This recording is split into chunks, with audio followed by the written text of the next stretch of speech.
you get home. Get on home. Oh, yeah.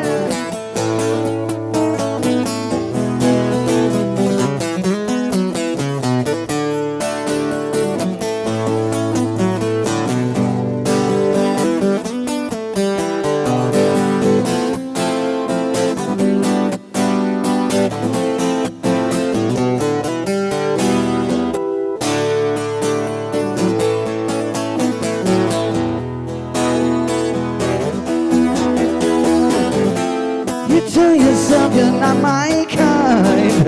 Oh, but you don't even know you're mine. But you could have a change of heart. Ricky, don't lose that number. You don't wanna call nobody else. Send it up in a letter to yourself. Don't lose that number. It's the only one you own. You might use it if you feel better. You get home. Ricky, don't lose that. Ricky, don't lose that. Ricky, don't lose that number.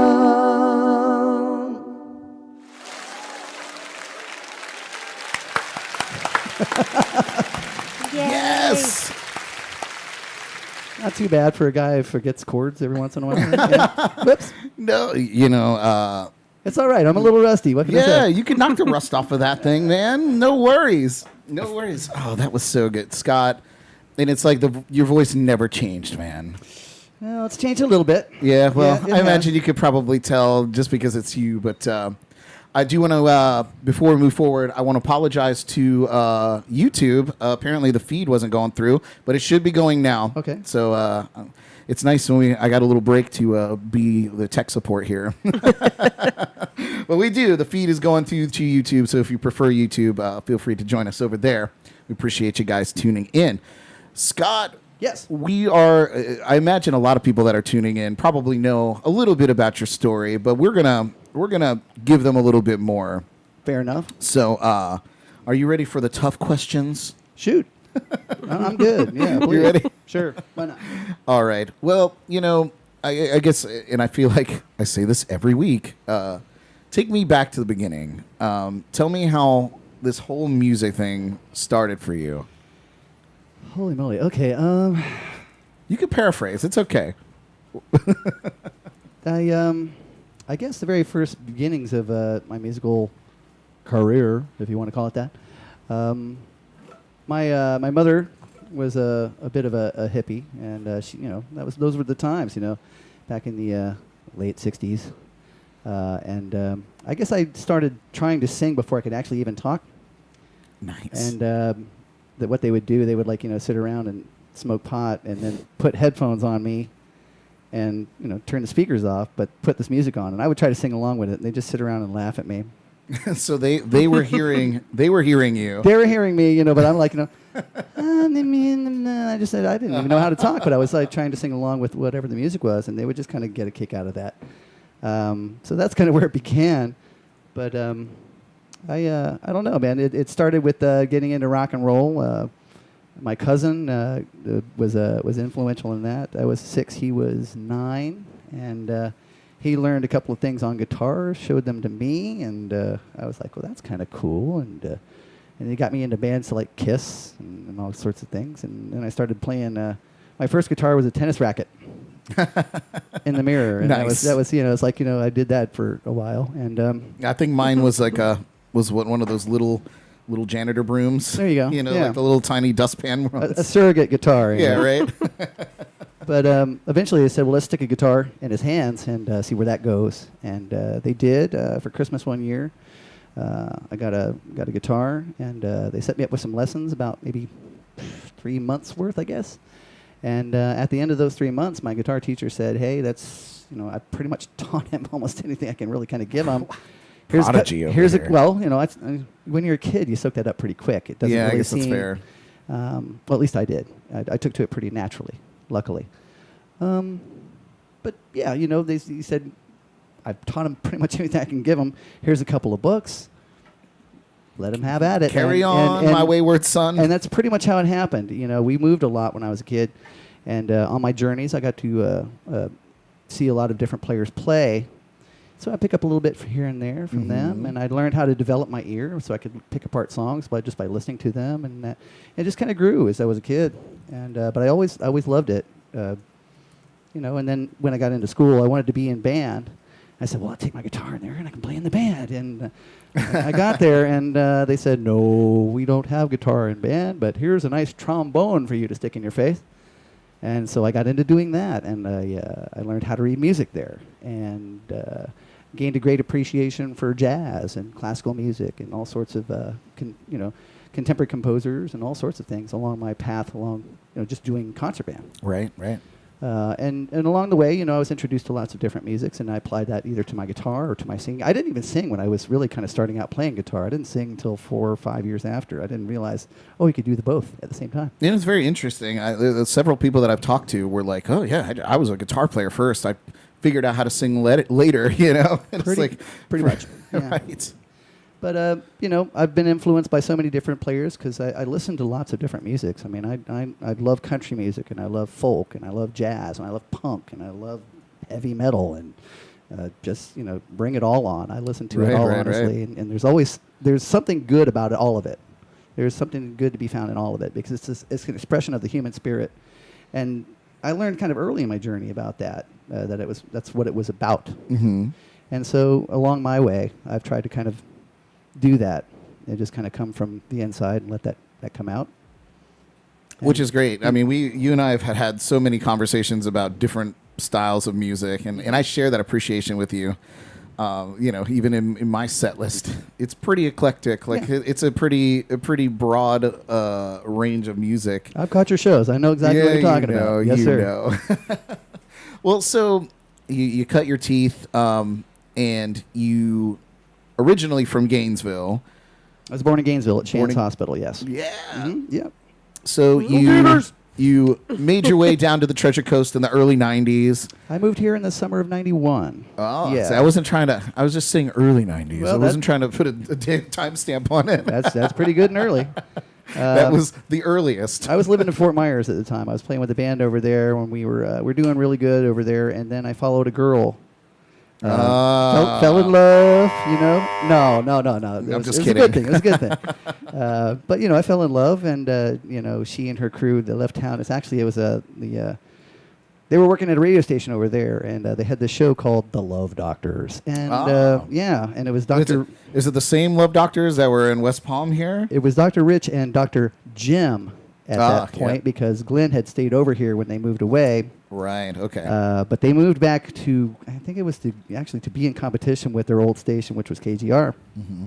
When they did, I followed them over, and I've been here ever since. And no complaints. It's, I'm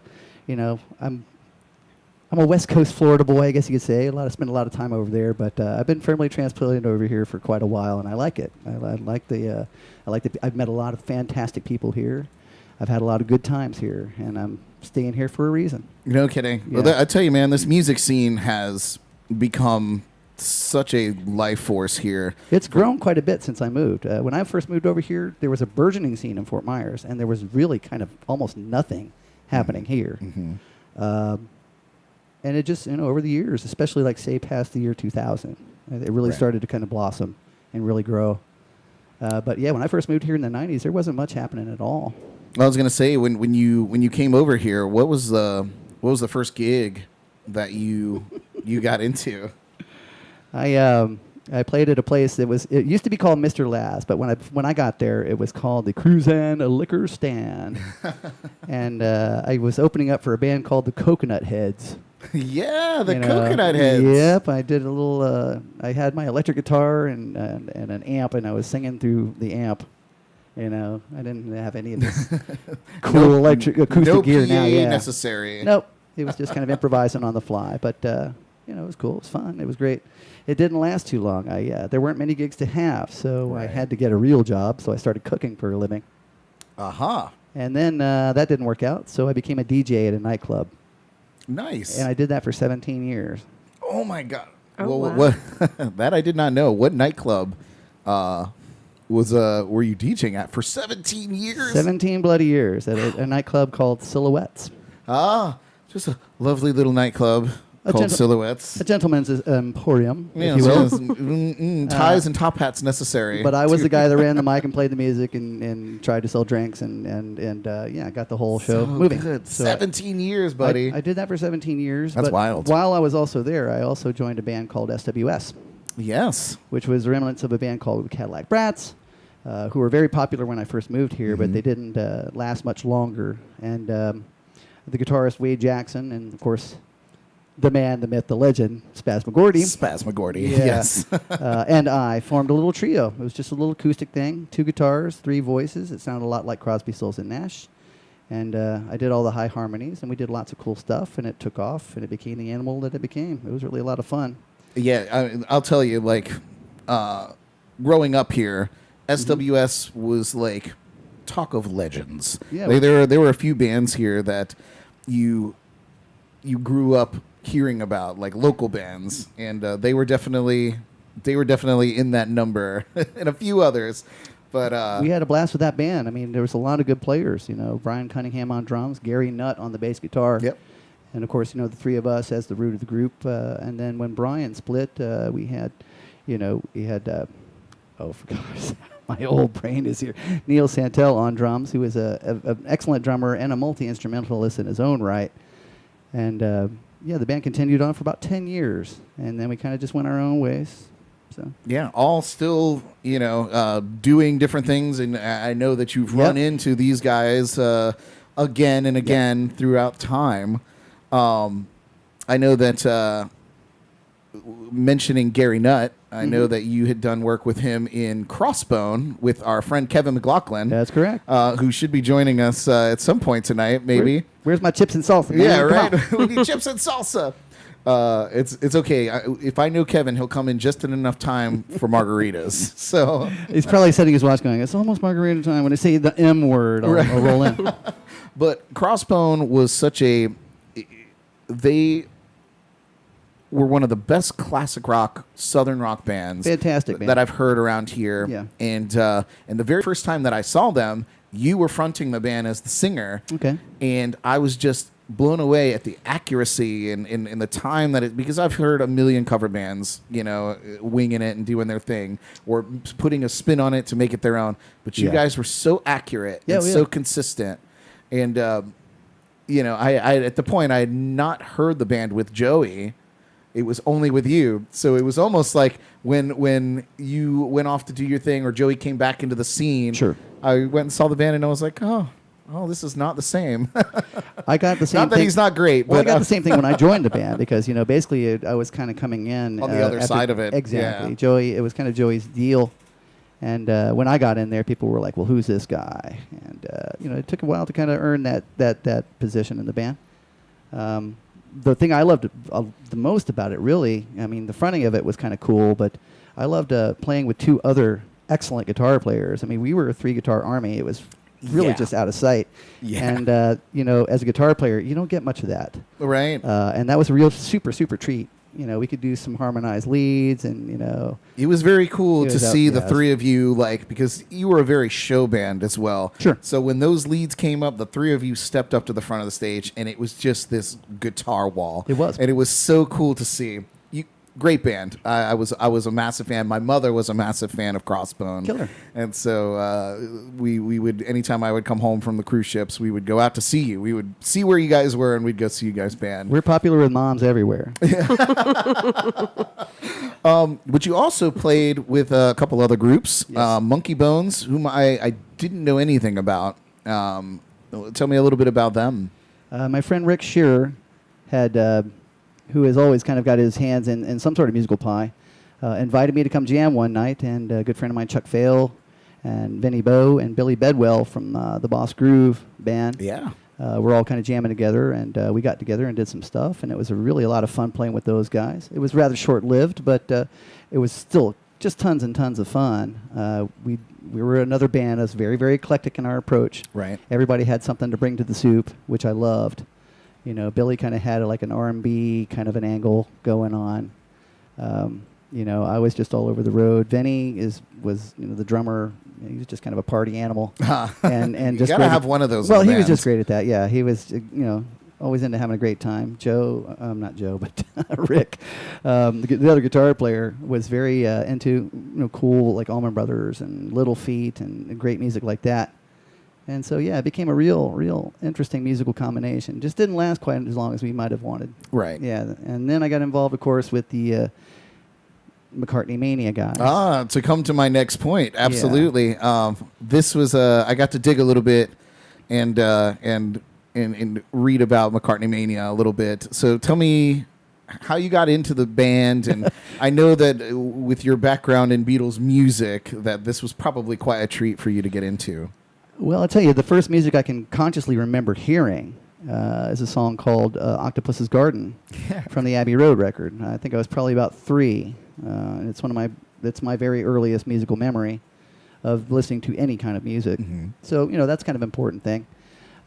The story of how I joined the band is a bit of a funny one, really. I wasn't really doing anything at the time. My friend Jimmy Otan, who is a local ear, nose, and throat surgeon, had this band going along with this guy who was doing some Paul McCartney stuff. And he says, why don't you come out to this thing we got going on in Palm City? We got this gig, we'd love to have you join us. Come out and watch the band and see what you think.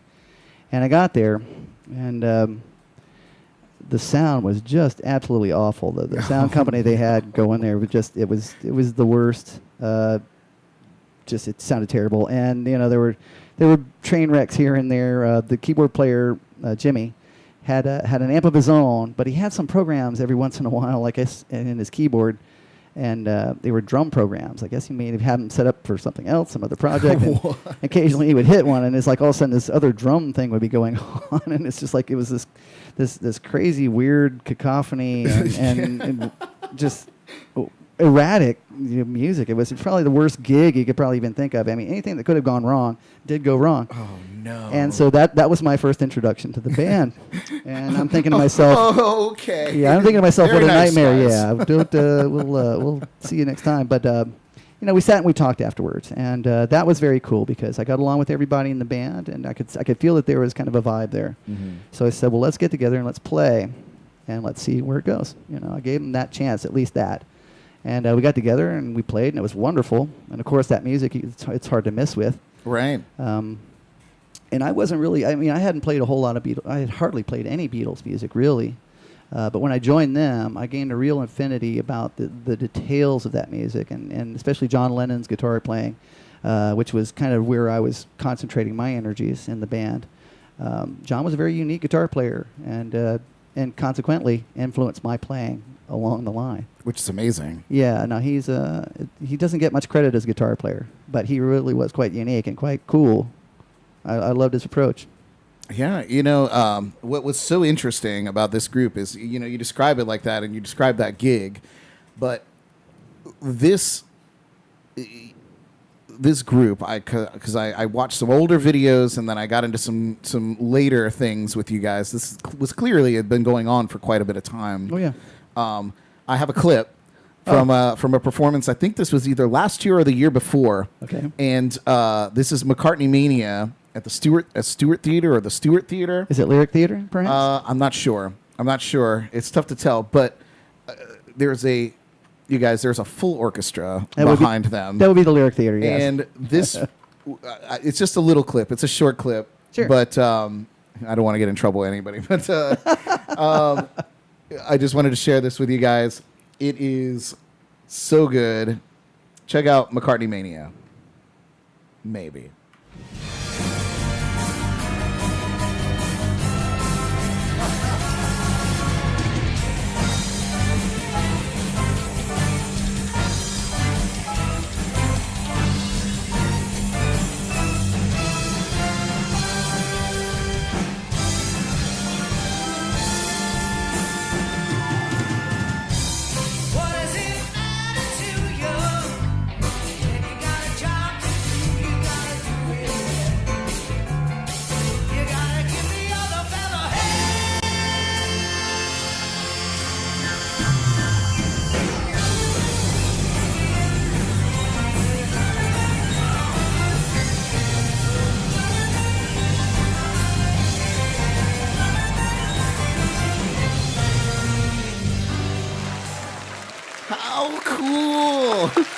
How cool was it to be on stage with that whole orchestra behind you?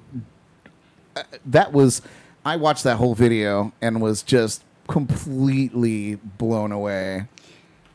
That's about as fun as it gets, really. It really now you got to keep in mind too that these are a lot of young kids that were playing behind us. Yeah, They it were was very young. Yeah, so a lot of this music they had probably never even heard before, but they kind of got the infectious groove from us because we were so, psyched about playing it with them. Now, if the young lady who was performing with us in that particular clip, her name is Patty Russo. She's a fantastic vocalist, superb. She's sung with Queen before, and she started out like really getting recognition for singing with Meatloaf. I'm not sure if you ever heard that song. What is it? I do anything for love, but I won't do that. No, I've never heard that song in my life. Yeah.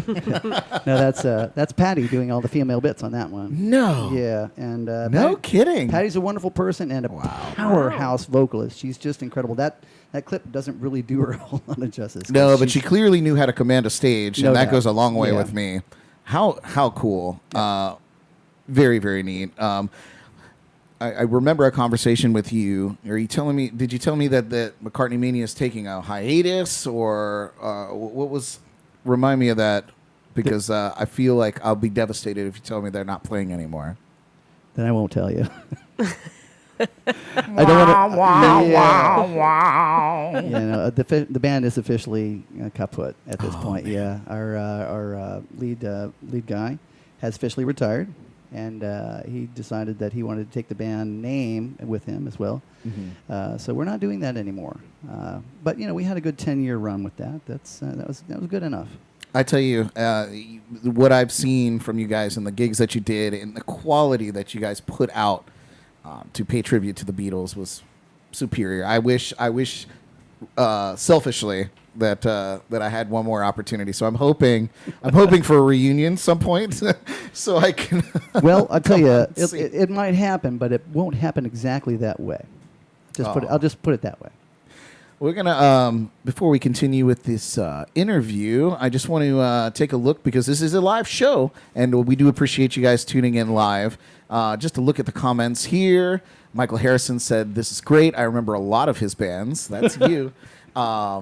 Scott said, "A great show." I think Scott O'Buck said, "A great show." I think he's talking about the. I hope he's talking about my show, but I think he's talking about the Beatles show. And Jerry Woods said, "Your dad and I are watching. Glad to hear your voice singing again."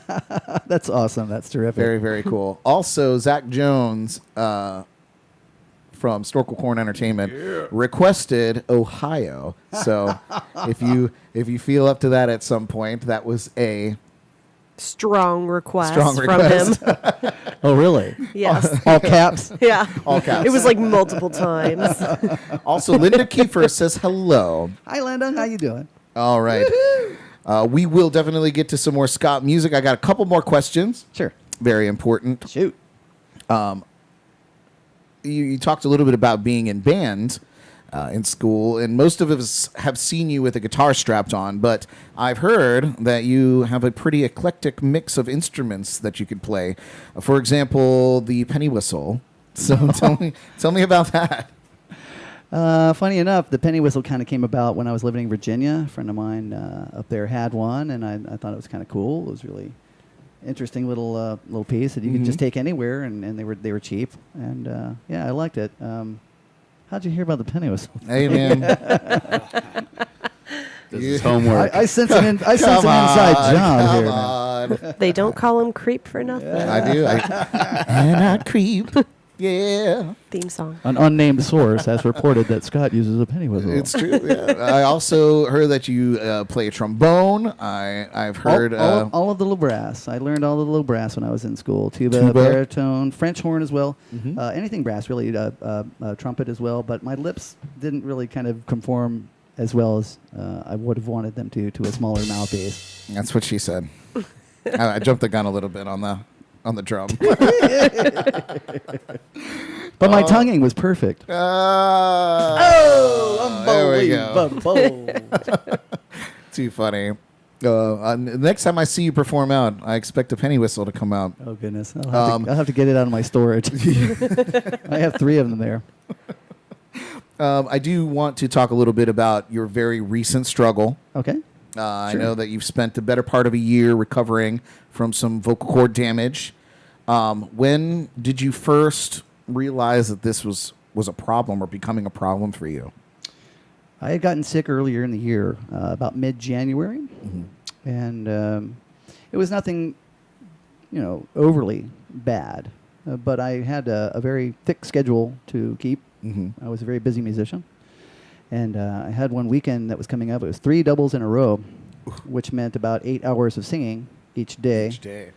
And the way I perform, I don't really take breaks at those particular shows. So I would do 4 hours in a stand and then go to the next show and sing another 3 or 4 hours there. Yeah.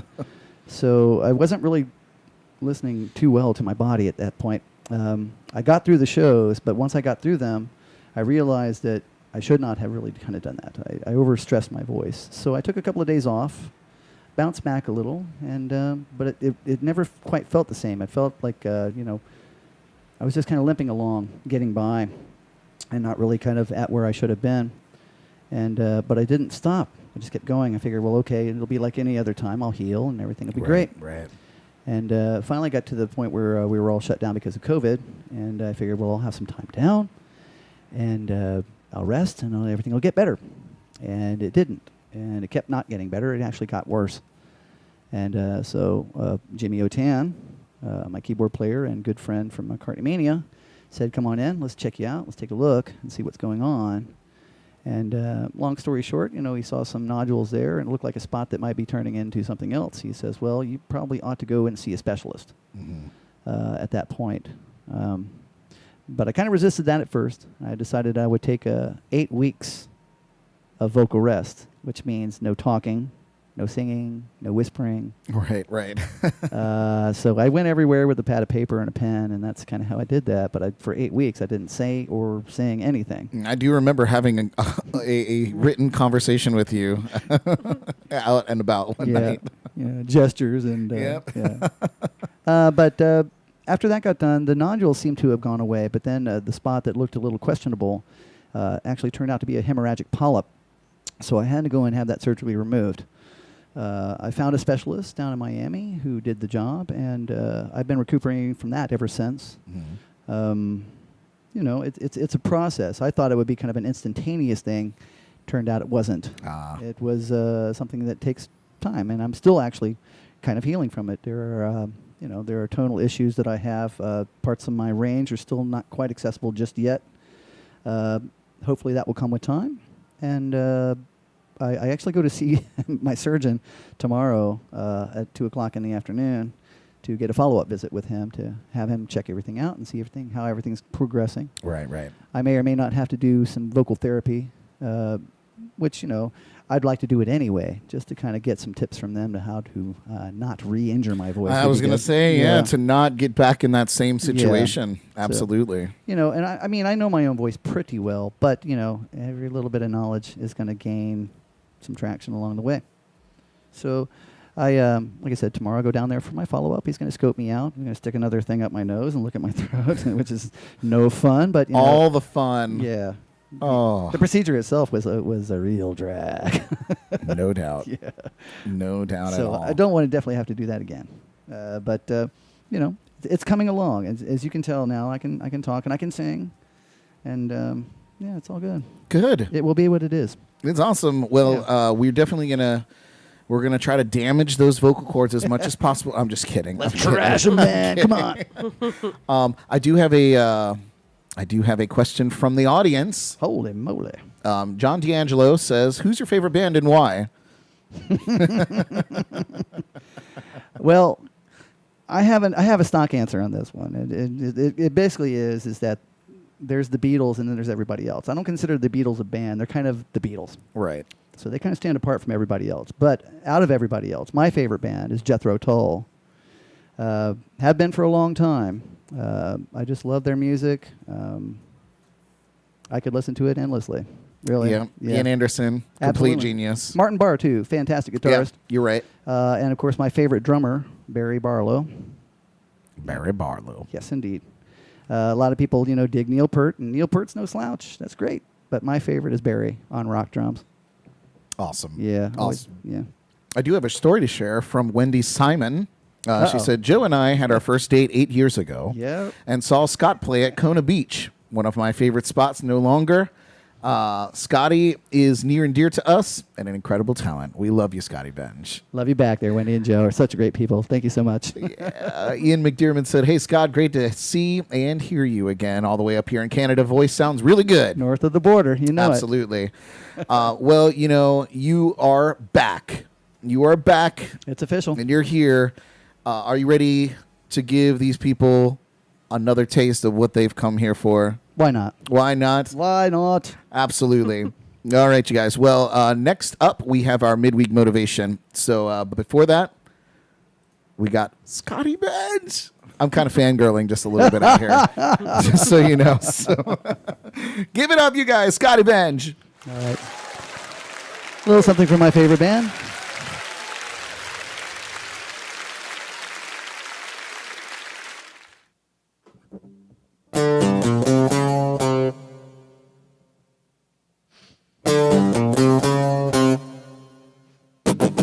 Sitting on a park bench, eyeing little girls with abandoned hands.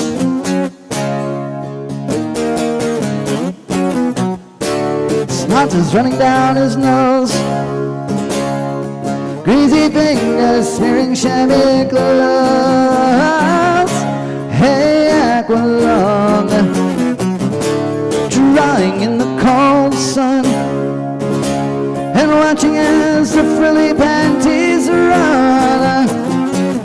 Wow, Aqualung, I'm feeling like a dead duck, spitting out pieces of his broken luck. Wow, Aqualung, sun streaking cold, an old man wandering lonely, taking time the only way he knows. Leg hurting bad as he bends to pick a dog end, but he goes down to the bog and warms his feet.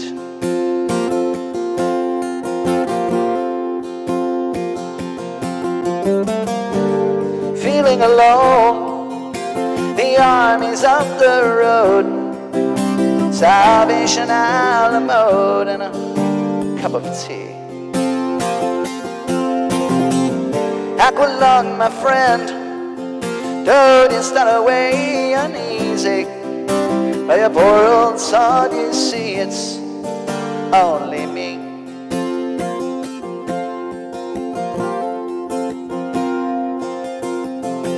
You still remember December's foggy freeze, when the ice clings on to your bitter screaming agony. Hey, and you snatch your rattling Lasperus with deep sea diver sounds, and the flowers bloom like madness in the spring. Sun's streaking cold, an old man wandering lonely, taking time the only way he knows. Leg hurting bad as he bends to pick a dog end, well, he goes down to the bog and warms his feet. Oh, feeling alone, the army's up the road, Salvation a la mode, and a cup of tea. Aqualung, my friend, don't you start away uneasy. Well, your poor old son, you see, it's only me.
Aqualung, my friend, don't get started way uneasy. By your poor old soul, you see, it's only me. Yes.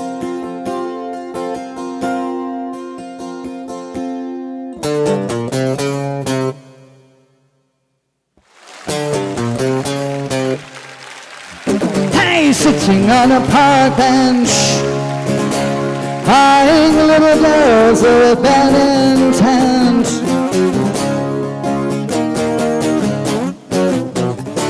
Snot is running down his nose,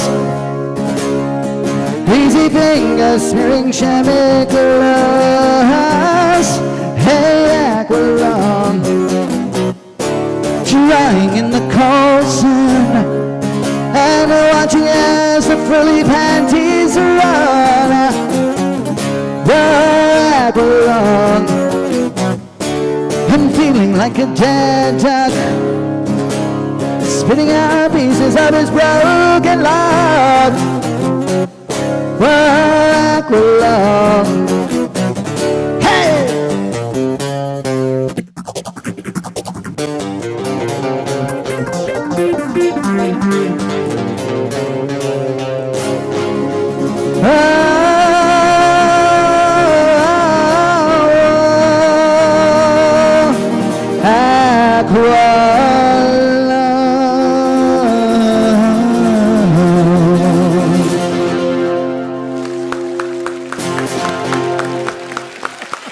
That's always been one of my favorite songs to watch him play, man. Oh my God, you rock so hard that you knocked your headphones off. Who needs headphones, huh? You know what's so amazing is that we didn't even notice. You didn't skip a beat, man. That's the name of the game, mate. Incredible. So good. And I love, man, you are the master of effects. I know we kind of chatted a little bit before the show started. And you were like, I don't know, think we could do it in stereo. And I was so disappointed that we weren't able to do it, because now kind of hearing this in the headphones for the first time in my life, really, Righto. is so cool, man. There's a lot you can do with these little toys. It's it's great. I love them. Really, really, really great, man. Amazing. TC Nightlife, our friends Todd and Laura, our friends and yours. Yes, absolutely. They they said, so should we hold off on requesting red barchetta? Yes. Sorry, yeah, that was. Funny enough, though, I did actually have a Rush tune that I wanted to do a little later on tonight. So, but not that one. It's another one. Fair enough. I'd love to. Fair enough. Sarah Waterbury said, yay, Scotty is back at it. When is your first gig back in front of a real live audience? And I'd like to point out, Sarah, that we are here and we are real. And this is his Yeah. first gig back in front of a real live audience. I'm just kidding, Sarah. We love you. Thank you so much for tuning in. But yeah, Scott, where could people go and see you for your big debut? We'll be getting to that in the shameless plugs portion of the show. Oh, look at him. Guess you guys are just going to have to stick around and find out. That's correct. Absolutely. Well, you guys, we're going to let Scott prepare for our next segment. So coming up here, we're going to get our midweek motivation. Our good friend Yay. and leadership coach. I just want to say, first of all, Scott is a avid watcher of this podcast. So it's also very fun to have him here because he knows this show inside and out, and he's actually our reigning champ for Name That Tune. So we'll get into that later on. But our good friend, leadership coach Tony Espinosa, hits us with some truth and knowledge to get us over the midweek hump. So grab your pen and paper, take some notes. This is your midweek motivation.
months. I've ran 2 free mastermind groups. And for those of you that joined them, they were awesome. Thank you very much for getting involved. 47 people were involved. It was awesome. And we're still talking, still growing, and still changing today. That was great. I appreciate that. But if you're trying to change your financial status and be financially free to live the life that you want to live, reach out to me. I have things going. 2 of my friends, 2 people I know, became millionaires during this pandemic. Not everybody that has money survived, but they made the choice to make the change. The difference between average and excellence is a huge mindset and commitment. You have to be intentional. You have to be committed. Nothing worth having is going to be given to you. You have to work hard, and you have to put the time in, and you have to change your habits. You have to change your routines, and you have to change who you think you are to become who you're supposed to be. It's in you. You have it. Everyone can reach their goals and dreams, be financially free to live the life they want, to have no stress, to become the person that you are on the inside and let that inner person come to light. Stop being afraid. The fear of the unknown cripples 99% of the human race. We're stuck in jobs we hate, working for people we don't like, making them rich because we're afraid to take that leap of faith. You have to challenge yourself. You have to get out of your comfort zone. Be comfortable being uncomfortable. Face your fears. Don't let the what ifs keep you in a job you hate because you need that insurance. You take that leap of faith, break through the fear that's holding you back, and you will triple, 4 times your salary, 5 times your salary. You will make more money. And when you get to the other side, you're happy, but you're pissed off that you waited so long to do it. Don't let the fear of the unknown hold you back. Stop accepting average as okay. Reach out to me. I am here for you. TonyEspinozaleadership.com. Register with your email. I will get your email right away. I will reach back out to you. Let's get this ball going. You deserve to live the life that you deserve. BradBrock.com. Have a great night. Be well. God bless. I'll talk to you next week. Yeah. Tony. Sorry, guys. I see some comments of some of the audio cutting out. I'm not sure what happened. I'm going to blame it on. I'll blame it on myself. I'll take credit for that. I'm not going to blame it on the hand that feeds me. Maybe it's when my Is that me? headphones dropped off, perhaps? Maybe. Is your mic working there? It's a little light, is all it is. There we go. Chabbity. Here we are. So Scott has joined us at the big boys table. I'm not at the kiddie table anymore. Not at the kiddie table anymore. Well, you guys, we're up in our next segment. Let's just dive right into it, shall we? Welcome to Name That Tune. We invite all of you tuning in to play along with us and test your knowledge of popular music here in the lounge. We'll have to jot our guesses down on the dry erase boards before you at home post your answers in the comments or chats. So we understand there's a delay. So this is our way of battling that. So we don't give away the answer before you give us an answer there. Remember, we are looking for the song title and the artist name. So at the end of the round, we'll draw a raffle winner out of any of you that participate in the game. So chime in. Now, Scott is our reigning champion over here. Does it feel weird being on this side? It really kind of does. It's odd. So I'll probably crap out this trip. You know, it just figures that would be the way it would go. So lucky for all of you, we have him here tonight. So it's actually everyone tuning in now has a fighting chance. So what do you say, you guys? Let's play Name That Tune.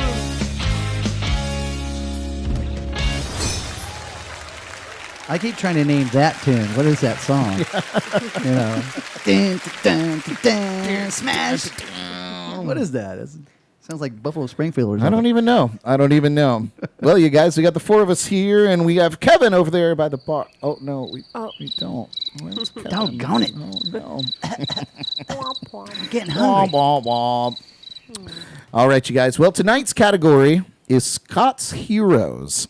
I will mention that this is an instrumental-only round, so there are no vocals in the clues that we're going to give to you. So this is instrumental only. Holy moly.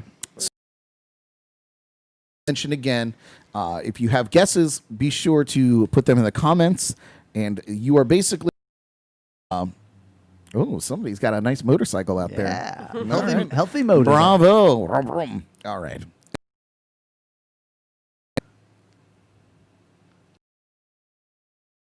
Wow, you guys probably can't hear that out there. I'm ready. I know all the answers. Here we go. Say that though. Here we go.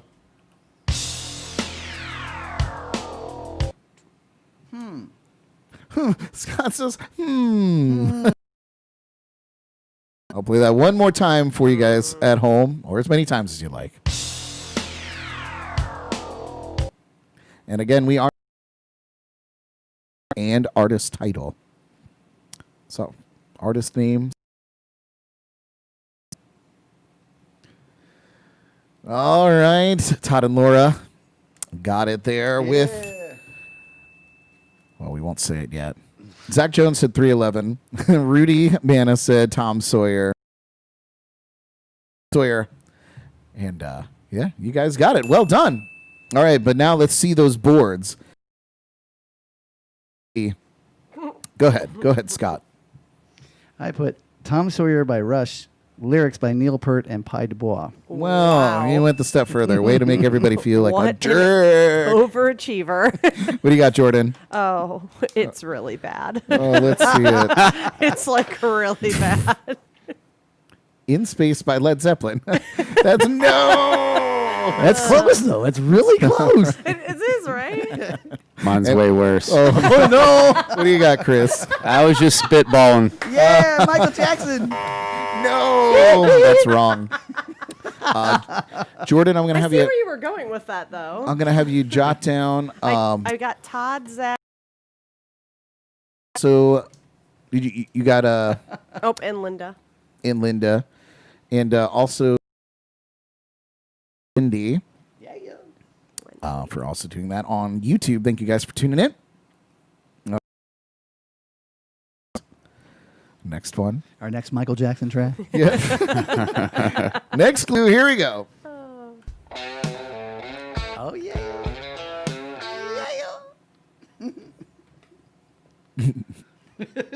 I should have known that doing Scott's Heroes, he would be pretty in tune with Yeah, these. I pretty much, it's pretty much a gimme over here. Dude, I knew I had no chance when I, I was like, well, Scott's got all this. Oh, no. All right. One more time here. He is the reigning champ. Yeah, he is. One more time on that clue for you guys at home.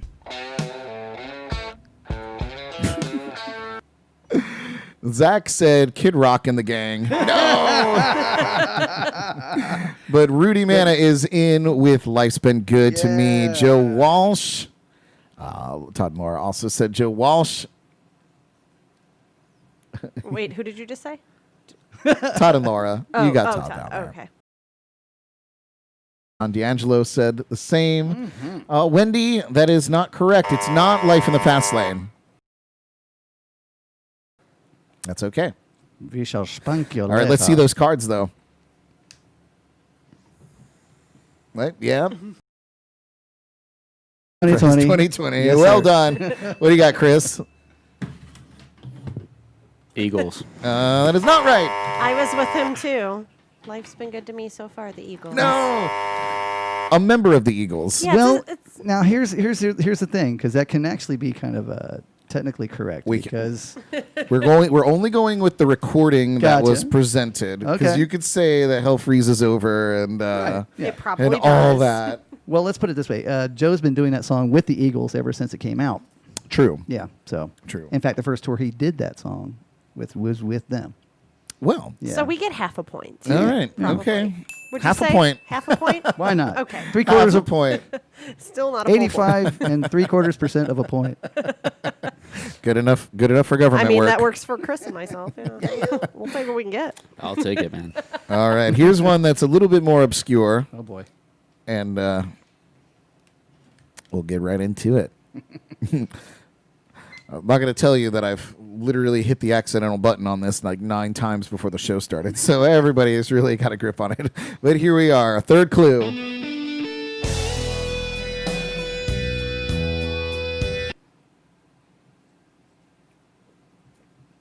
If you're interested in what I'm drinking here, What is that?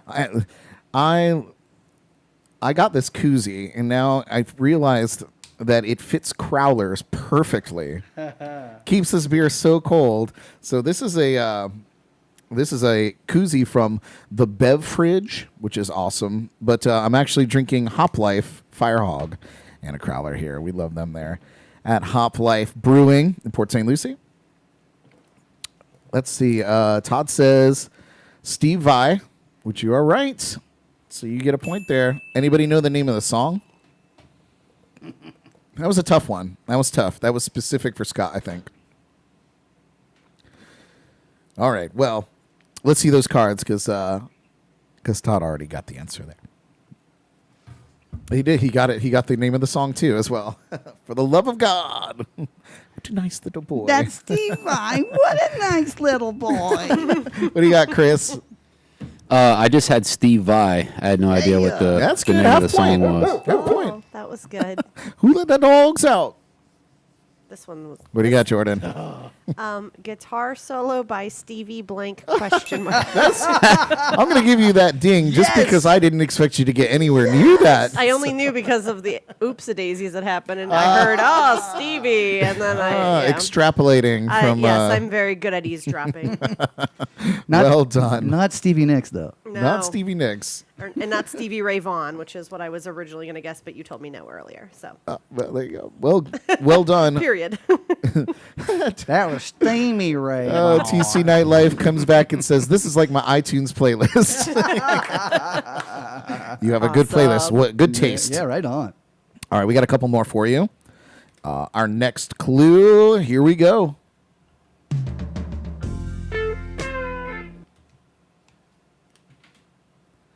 That was a quick one. I don't think it needed to be any longer. I'm giving it away. I'll play it one more time for you guys. Great drum solo, by the way. Drum intro, maybe. So is that a hint? No, not really. Chris is looking for hints. Dude, that song doesn't ring a bell at all with me. Dug it. That's all you get. Okay. All right. Rudy and Joe, you are right. Todd is right. Alicia, you're right. It's all. The title of the artist, Wendy, also. Well done, you guys. You got all these names, Jordan, that I'm putting out there? I think so. Good. I hope. All right, let's see your cards, guys. I knew it was the Beatles, but it was just something by the Beatles. Something by the I had Beatles, no right? idea. Oh, you're absolutely right. You win a brand new car. Oh, yeah. I need one, actually, so yeah. Well, that's good. Throw it on. We don't have it here, though. Got to go to the toy store and get a Matchbox. What do you got, Jordan? I put The Way She Moves by the Beatles. You know, that's half point because you're very close. Yeah, it's just after something. You're very close. I'm impressed. What do you got, Chris? Womp, womp, womp. Chris is, I think it's that seat because that's usually Tony's seat, and he never gets any of these. Well, you guys know that Way to fill in for him. this is my favorite. This is my favorite do- part of the show. This right is your here. favorite It's my favorite game. Funny story about that that particular tune there.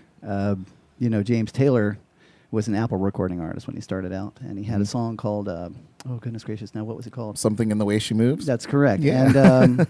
And he was originally going to call it "I Feel Fine," but he didn't want to do that because he figured it would be kind of an obvious lift from the Beatles. Right. And it turns out that George Harrison stole that line and put it in his song later on. The 60s. Right, yeah. What a time. It was just too funny. And I love the Beatles. I also love James Taylor. That's funny. That's a good. That's what. How polite were they back then? Yeah. I don't want to do this. Kevin McLaughlin actually told us a story about Prince and the guys from Journey, and how Purple Rain was very, very close to. What's that Journey song? You know the one I'm talking about. Don't Open Stop. Arms. Open arms, yeah. And how they had this polite interaction about. It was the one melody that's that towards the tail of Purple Rain and had kind of been shared with. It's kind of almost a similar melody line. I know what Yeah. they're talking about, and I've heard that story before. There's a few of those stories floating about people that were saying, "Stairway to Heaven" was a lift from a band called Spirit, one of their songs. There's also a famous one that Hotel California from the Eagles was a lift from Jethro Tull's. What was that song that they did now? Now you're on the spot. Yeah. Oh, bloody hell. Now you know how I feel. It'll come to you. But yeah, it was a lift from an old Jethro Tull tune from the Too stand-up funny. record. So Oh man. yeah, so there's a lot of that happens. I mean, it kind of happens. So many Yeah. things have been done over the years, There's a finite amount of chords, Well- until you get into the jazz world, and and either it's a little consciously or bonkers. unconsciously, that happens. What George Harrison's "My Sweet Lord" is basically a lift from the Chiffons. Yeah. He's so fine. You're right. And he's not. Yeah, just You're absolutely right. he got sued over that, and they actually won. Oh my God. Yeah, he had to give them money over that one. Well, it's not that they didn't have enough to go around at that point. Righto. We have one more clue, and this, my friends, is what I like to call a segue.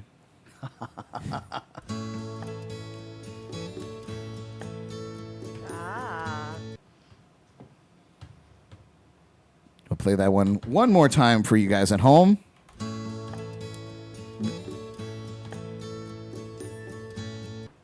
This one's pretty tough without the vocals, I will admit. But let's see. Our viewers are tenacious. I just started getting all my answers from watching the live. You guy's phone over here is like, yeah. That's how I got through school anyway. There you go. No. No, just kidding. Oh, Todd and Laura, you got it. You got it. It is Jimmy Buffett's Come Monday. Let's see those cards, though. Yeah, all right, Scott. What do you got, Jordan? I was really confident, especially since you said it was a segue into the next. I thought it was, isn't it called Tequila Sunday or Tequila Sunrise or something? But I'm going to give you a ding because I love your artwork. It's very cute. Oh, thank you. It kind of sounds like that. Bonus for presentation. Thank you. Yeah, bonus for. What do you got? Nope. No, not Otis Redding. Give Too me some funny. respect. But it is Come Monday by Jimmy Buffett. Yay. I can hear that now. Can you hear it now? Yeah. Well, you guys, let's name that tune. Well done to all of you there. Yeah. Yay. All right. Well, before we get into that is a great segue into a wait, question I what- have for you. What? Oh. But okay. we're going to draw. We're going to do a raffle drawing here. We have a few things available because some of you are Rudy. It's not Rhinestone Cowboy. Sorry, buddy. Oh, that's a good Linda. guess, It's not Son of a too. Sailor. But those are good guesses. Yeah, they all kind of sound the same at the beginning. Pretty good. Wendy said Scotty Bench. It's not, but Scotty, I bet, does a good version of that. Anyway, you guys, so we are going to draw from all of you that participated. How many participants do we have tonight, Jordan? She counting? 8. 8. All right. So we're I gonna hope do I got everyone. is we do have some repeat offenders that may have won already. So we do have some things to choose from. But what we're going to do right now is have our very special guest, Mr. Scott Benge, pick a number from 1 to 8, and that will be our winner, Scott. I like how you put the other camera on first. Whoops. Let's go with lucky number 7. Lucky number 7, Jordan. Wendy. Wendy! Yay. Yay, Wendy! All right, Wendy. We have some things for you to choose from. and we will ship it right out to you. We have some jams and cocktails, drink koozies, JNC podcast koozies. We have some Brad Brock hot pub hot sauce. Spice up your life. It's got my face on it. And we also have some guitar pick necklaces with little charms. We got a little compass or a mermaid or turtle or whatever. Whatever interest or floats your boat, you can just put it in the comments there, and Miss Jordan will write it down, and we will contact you and get all your info, and we will send you your prize. Congratulations. Yeah, Thank you guys for playing Name and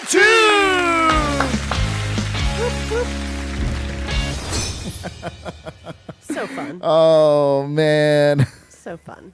You guys are a riot. That was a riot. Well, as a segue, now, Scott, some people may not know this about you, but I've been told that you're a pretty avid parrot head, and that you can craft a pretty serious margarita. Them's the truth. It's the truth. Well, you have a little setup over there. I don't know if they could see that. It's a little off camera there. But Yeah, I've got a whole bar set up over there. whole bar setup over In fact, there. right over this way. Right over the weatherman. Yeah, I got the Weatherman Blues over here, but this is the bar. Uh-oh, somebody's sneaking in the back door. Is it Chips and Salsa Man? It is Chips and Salsa Man. It's Kevin McLaughlin. And it's hilarious that he literally got here at Margarita Like Time. Exactly. said, margarita. Yes. Amazing. It's perfect timing. It's perfect timing. Well, Should I switch chairs then? yeah, Okay, well, we're let's going to do put you over there in Okay. Margarita Land anyway. Over there. So, oh, this is a moment. Oh, it's tough to see. I wish it was on camera. Heartwarming. We got to enjoy it. We're going to have them switch it up here. So Scott's over there. He's going to get his little bar set up ready. Scott makes the perfect margaritas, and they're legendary. Everyone I know has told me about Scott's margaritas. So he has decided tonight on the Jams and Cocktails podcast, exclusively, To make a cocktail. maybe not, but to share it exclusively with us. You guys, this is I'm going to put this up here because this is the map to a great margarita. You might have to zoom in on your phones to see. Take a screenshot. Oh my gosh, and a little McCartney mania in the back. Yeah. So you might have to zoom in to see this, but the journey starts with fresh limes. That's what I heard. And so Scott is over there cutting away. Shut up. Kevin, what's up, dude? Yay. You made it. I did. Sorry I'm so late. No, it's totally Never. fine, my man. Angle because we could see Scott over there cutting up limes. Oh, It's amazing. There it is, Weatherman. nice. Weatherman. Okay, well, so Scott told me, I was like, is there anything you want to prep, and have ready to do this? And he was like, everything must be done fresh. He's like, it's only good if the limes are cut straight away. And I was like, well, how can you argue with that? So he's making some fresh margarita ingredients over there. So while he's doing that, let's catch up with Kevin. Kevin, why are you so late? Because I feel like it's important to explain. Well, I have kids, and with that comes some very important issues, and we had a few issues to deal with tonight. Mm-hmm. And as much as I love being here, I love my kids just this much more than I love you two. Okay, at least it's only this much. Right, it's just a little bit. Just a hair more. Which is great compliment for you because I love my kids a you. lot. Thank you. Yes. Thank you. And we're okay. Good. Perfect. But you know what?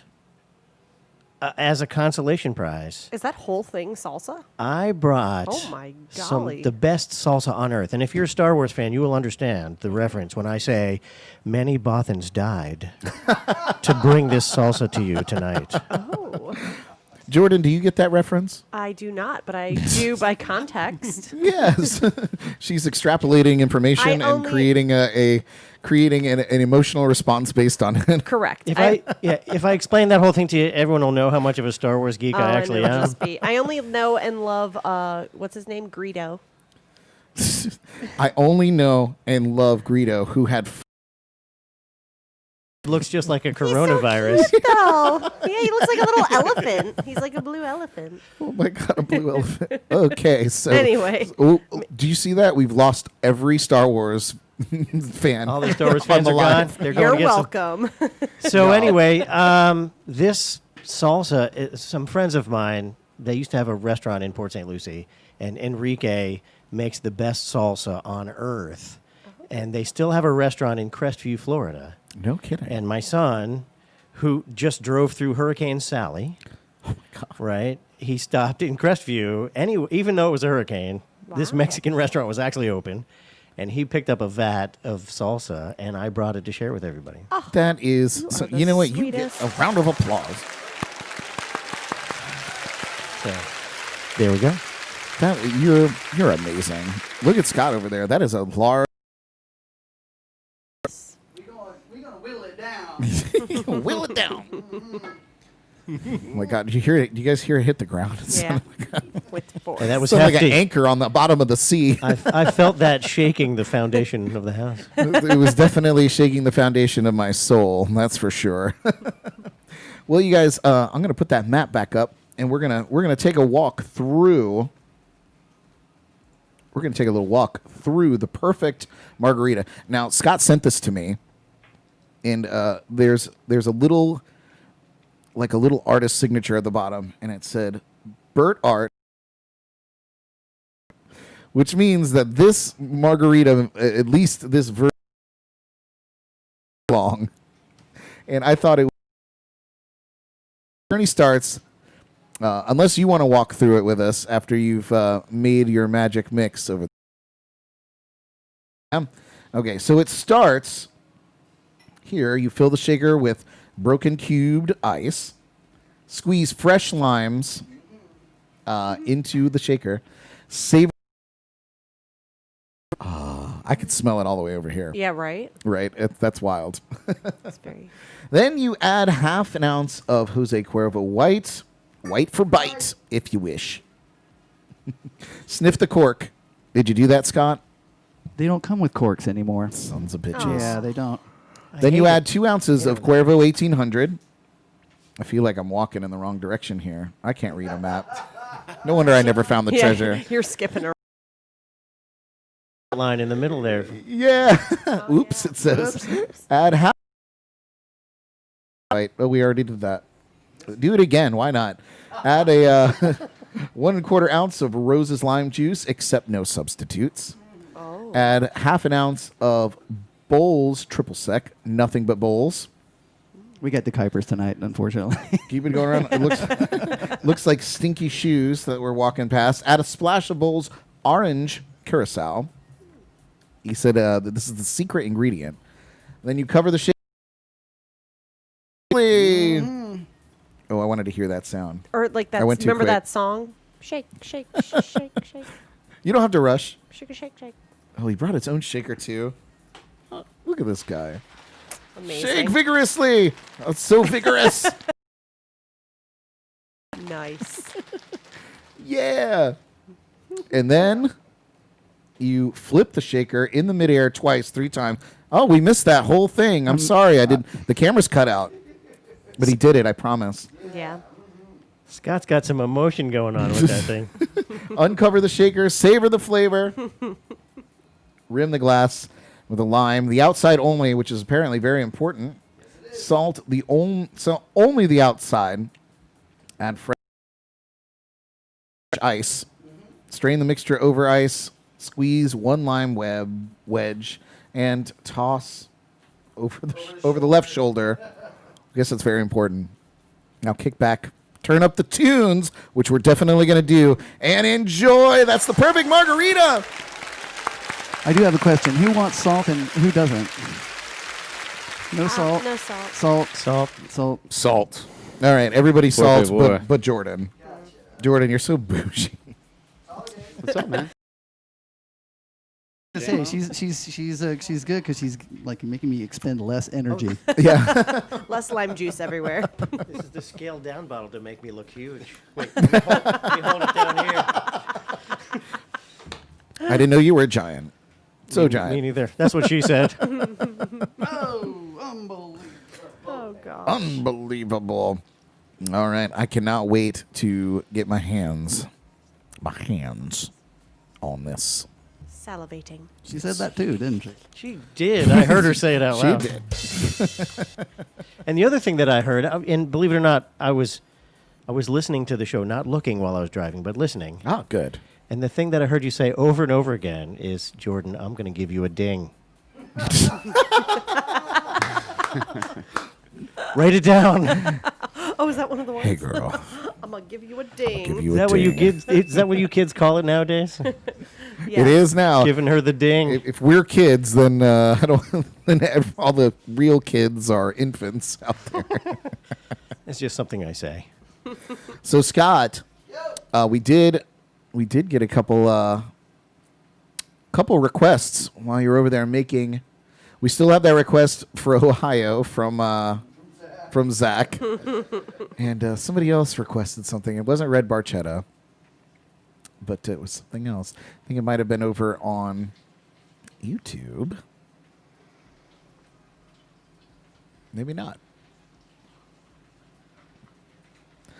It's funny to look back over everybody's answers for the game, for the Name That Tune game. I'm really proud of you guys, though. You did pretty good. Look at that. He's a master over there. All eyes are on Scott. Oh dang. This is going to be worth it. I hope everybody at home is making a margarita right now. We gave you the instructions. We gave them to you, For real. right? Scott is a madman.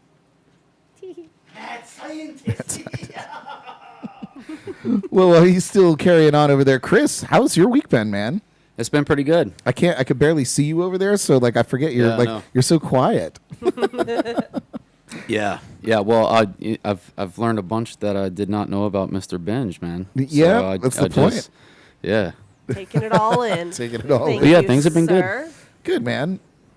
Did you have any trouble this weekend with weather? Because I got rained out of almost everything. No, I did not. No. Good. I lucked out. Wow. I had grouper on Saturday, and the weather moved north on me. Good. Yeah, I feel like It was actually sunny skies. It rained a Thank little you bit. so much. I feel like I had my gigs canceled because the rain was supposed to be like 100%, and then it kind of like dissipated over the day, and I was like, well, this was terrible. What a terrible thing. But good. I'm glad that you got your gigs going and you were able to play. Very, Yeah. very cool. So Scott, Si, senor. this is the perfect margarita.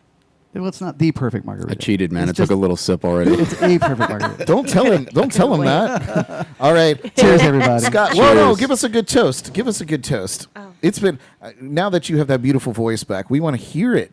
We want to hear it. Give us a good toast to all of those tuning in tonight, because we have a pretty big live viewership here, which is not unusual, but more so tonight. So I attribute that to you and your fans. So what do you want to say to your fans here? Well, I just want to thank everybody for tuning in and being so kind and supportive for me, for one. But my usual drink toast is something that I learned just a long time ago. It's a standard British Navy toast, and it's to absent friends and those at sea. Cheers. Cheers, cheers. Drink to that.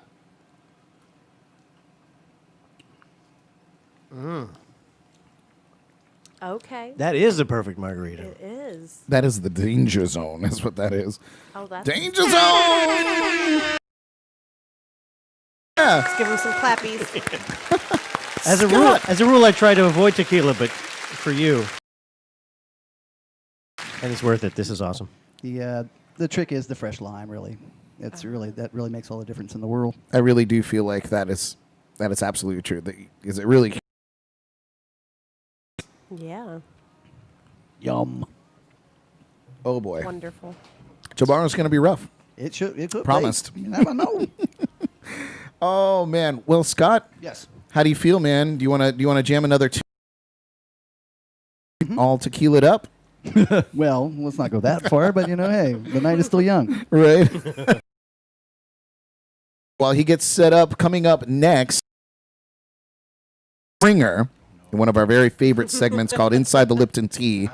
But before that, once again, for the man, the myth, the legend, Mytha? The mythical. I can't talk. That tequila's working. Mythical. is what Already. you meant. Yeah. Mr. Scotty Benge. Thanks again.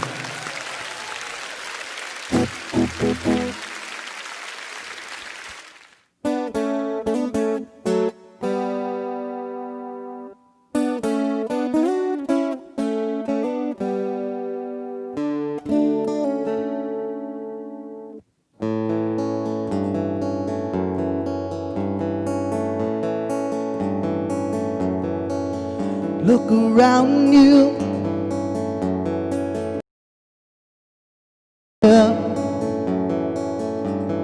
Take time to make time to be there.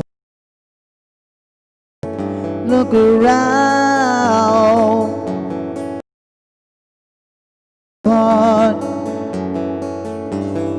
Feel for the winter, but don't have a cold on. Best. You're not like that. You're there when I need you. You're there when I need. I'm gonna need you.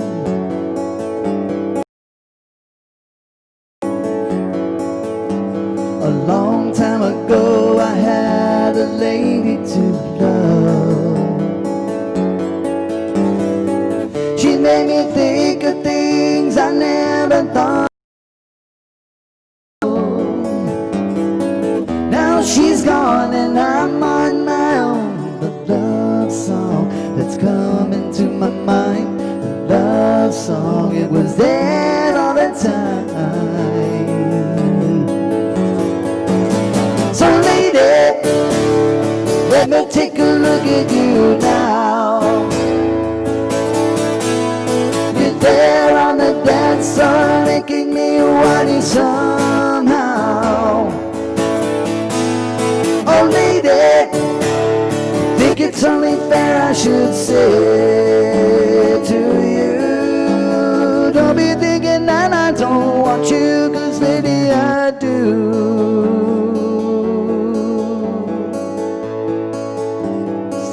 Yes I do, yes I do.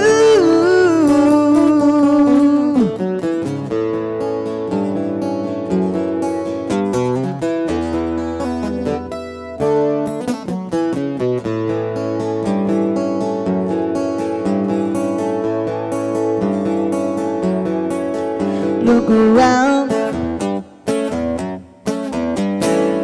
come to me. I got no answers, but know where I wanna be. I look around, don't you know I play a part? I was born in the winter and cooled by a warm heart. But I love you best.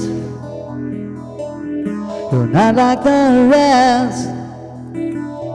You're there when I need you. You're there when I need. I'm gonna need you. So lady, let me take a look at you now. You're there on the dance floor, making me want you somehow. Oh lady, think it's only fair I should say to you. Don't be thinking that I don't want you, 'cause maybe I do. Don't be thinking that I don't want you, lady, I do.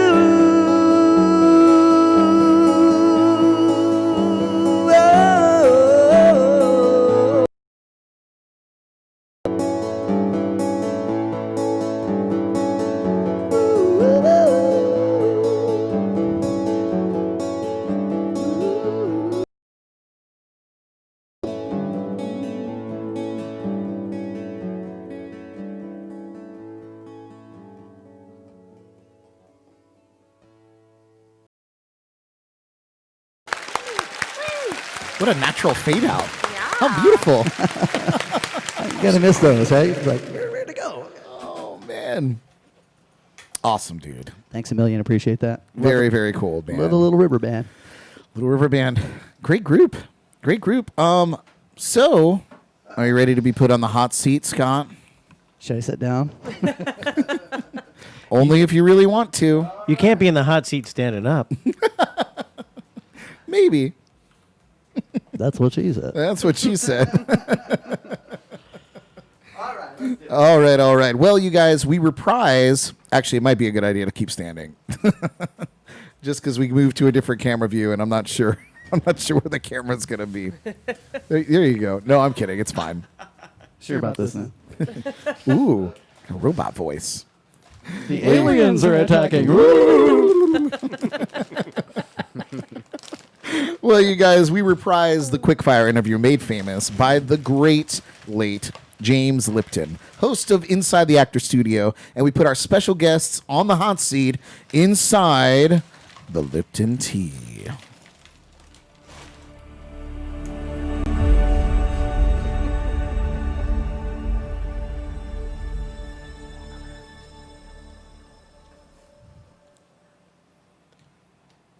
Hello, Scott. Hi. And welcome to Inside the Lipton Tea. My name is Brad Brock, playing the part of Mr. James Lipton. All right. Very official. Scott, Yes. what is your favorite word? My favorite word. For a long time, it's been moist. Oh. I love that word. It's been my favorite word since I was a kid. Actually, it's just kind of, I don't know. I didn't find another one that kind of rung out any cooler than that. And it invokes so many different things, you know. It really does. But mostly it was about cookies and cakes and stuff when you're a kid. But then later on, it means a little something else. But I love how it can invoke different reactions in people. I love that about that word. It's some people like, oh, that's a great word, and other people are like, ooh, kind of get freaked out by it. So It's I like true. that about the word. All right. Yeah. I like that also about the word. What is your least favorite word? Anybody who's known me for any length of time probably knows this one. Even though I'm a huge Richard Pryor fan, my least favorite word is probably nigger. There's a lot of weight and a lot of baggage that comes along with that word, and it's not just for black people. It's but it's mainly for them. And I've always hated the emotion that comes from hate to those people who are they're just wonderful people for the most part that I've met anyway. That kind of comes with them, and you can say that word to black people, and all of a sudden they become black people instead of just people. Growing up here in the South, you heard it a lot. Absolutely.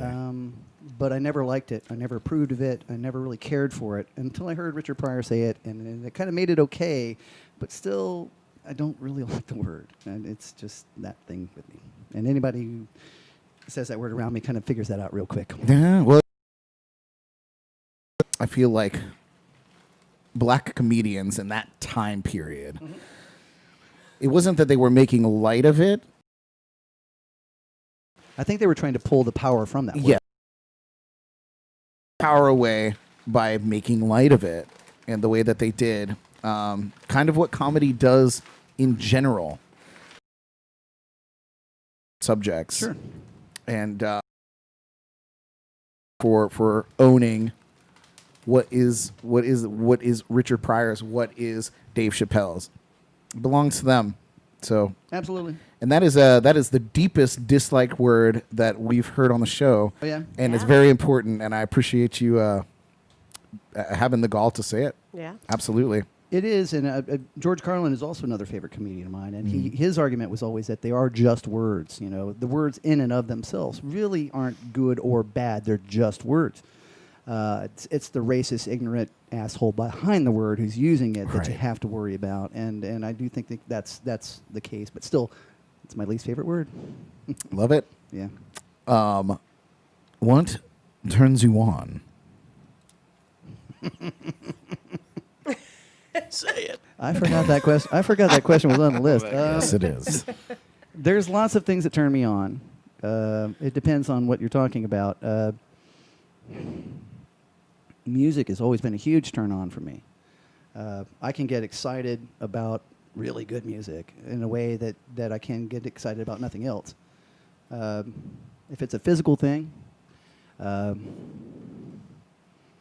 brainy woman turns me on. Like a woman with a brain. Somebody who, because sex is nice and all. Sure. But you have As to be we'll all agree. You have to be able to have a discussion somewhere along the way. And Absolutely. if you have somebody who has, more than just a couple of things to say, it's always nice. I love a good, intelligent conversation. So somebody's got a brain really gets to me, and that does it for me. Nice. It does. Perfect. Alternatively, Okay. one What turns you me off. Yeah, okay. You can see where this is going.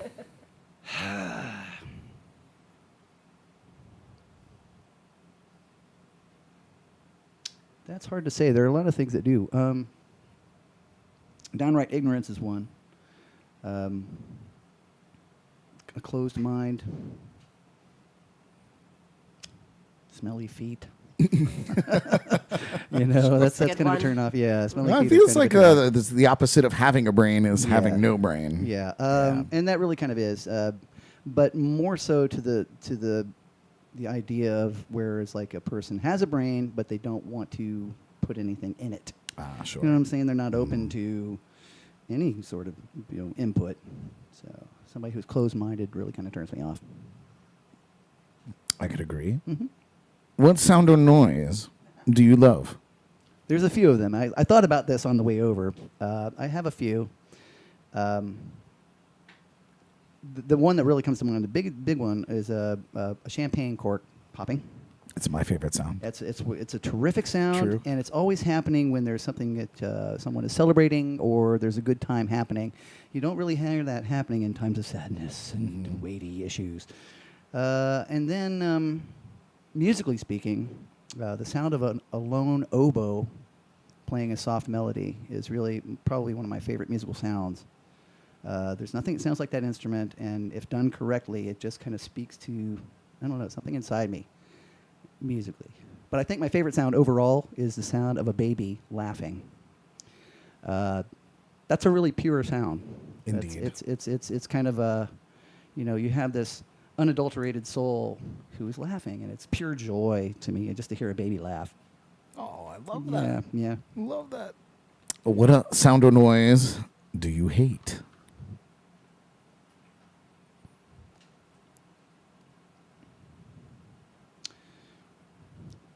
The sound of suffering in any way. Crying, like someone that you care about, or even total strangers, really, crying. And you can tell where it's coming from that place where it's a wound in their soul or their heart. Unfortunately, you hear that along the way. And there's a lot of that going around about. But that is definitely one of the sounds that just, it's heartbreaking to hear somebody in pain that way. Absolutely. Mm-hmm. What is your favorite curse word? Everyone's favorite question. It's kind of different for me. I have a little bit of English blood in me, and it's kind of funny, but I love the word cunt. It's a great word. It means a lot of things. It's another one of those words that means different things to different people, but it almost always kind of grabs somebody by surprise. Fuck is way overdone. It's a great word. Don't get me wrong, but cunt doesn't come along too much, and it's kind of it's not used much, and that's one of the things I do like about it. But yeah, it's an aggressive word. It's this percussive sound. They've got the K in there. Yeah.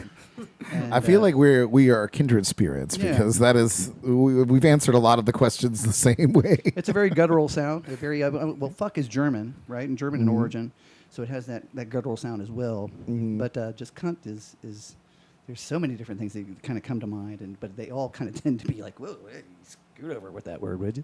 Yeah, you're definitely making a scene. Yeah, right. Hey, easy, killer.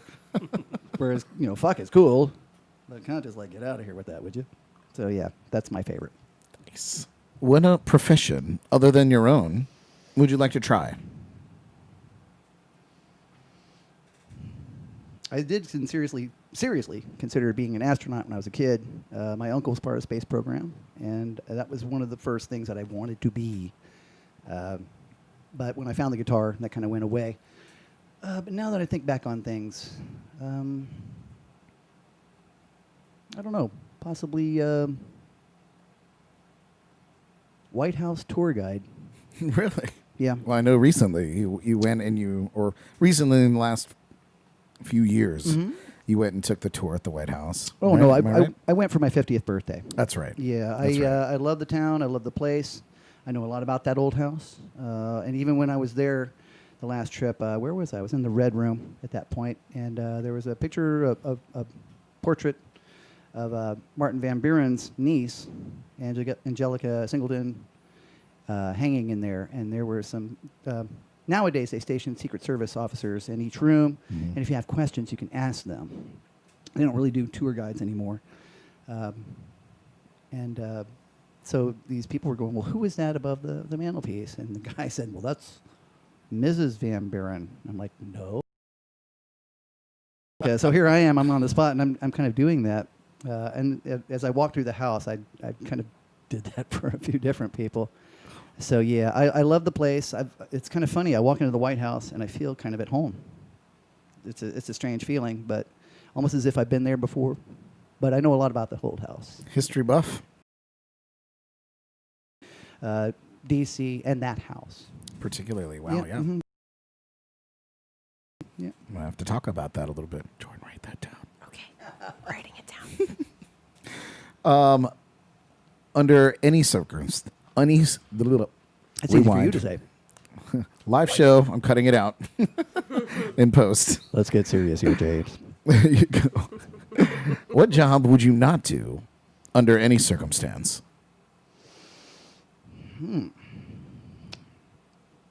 There's a number of them to definitely turn down. I'm not sure if I could be a butcher. The physical part of ripping a carcass to pieces, I'm not sure if I could really get behind. I mean, I could do it if forced to, but I would feel kind of weird about it, I guess. Sure. Maybe working in a sewer or something would be kind of a drag too. But yeah, I actually admire people that do that. I love the show Dirty Jobs with Mike Rowe. Mike Rowe, sure. There's more than a couple handfuls of jobs that I've seen on that show, and I go like, yeah, I could never do that. Ever. I couldn't even come close to even thinking of something like that. So I applaud the people that do those jobs. The It's dirty amazing. jobs. Well, it makes, our civilized lives possible. Last question. Shoot. If heaven exists, what would you like to hear God say when you arrive at the pearly gates?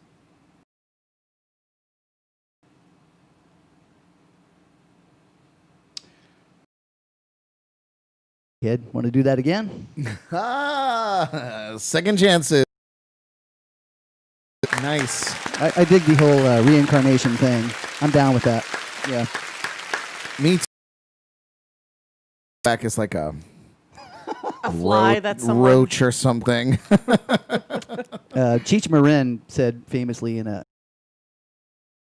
Playboy, he says, in my next life, I want to come back as a, what was it? It was as an otter between Brooke Shields' legs.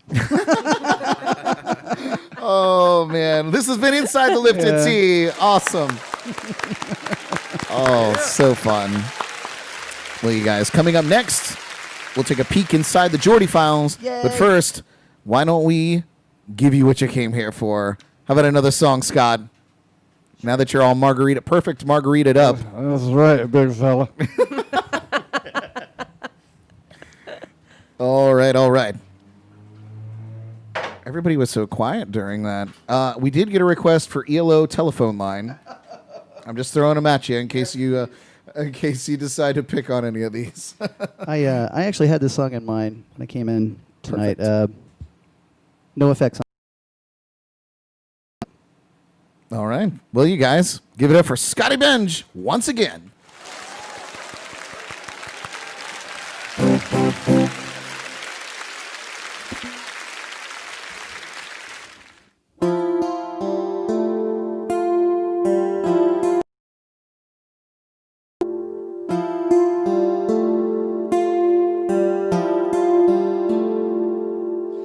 All of the seasons and all of the days, all of the reasons why I felt this way. So long, so long, and lost in that feeling. I noticed that you had cried for me. I can see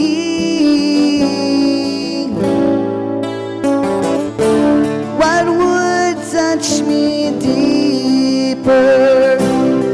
Tears that fall from eyes that only cry.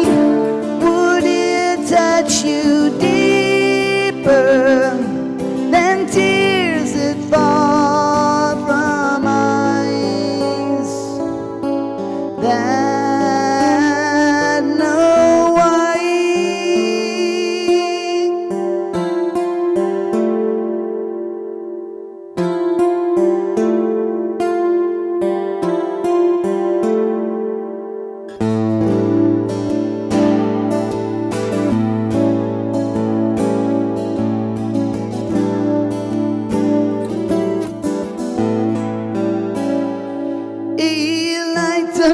Questions, tears on your cheek. I tasted the answers and my body was weak for you. The truth,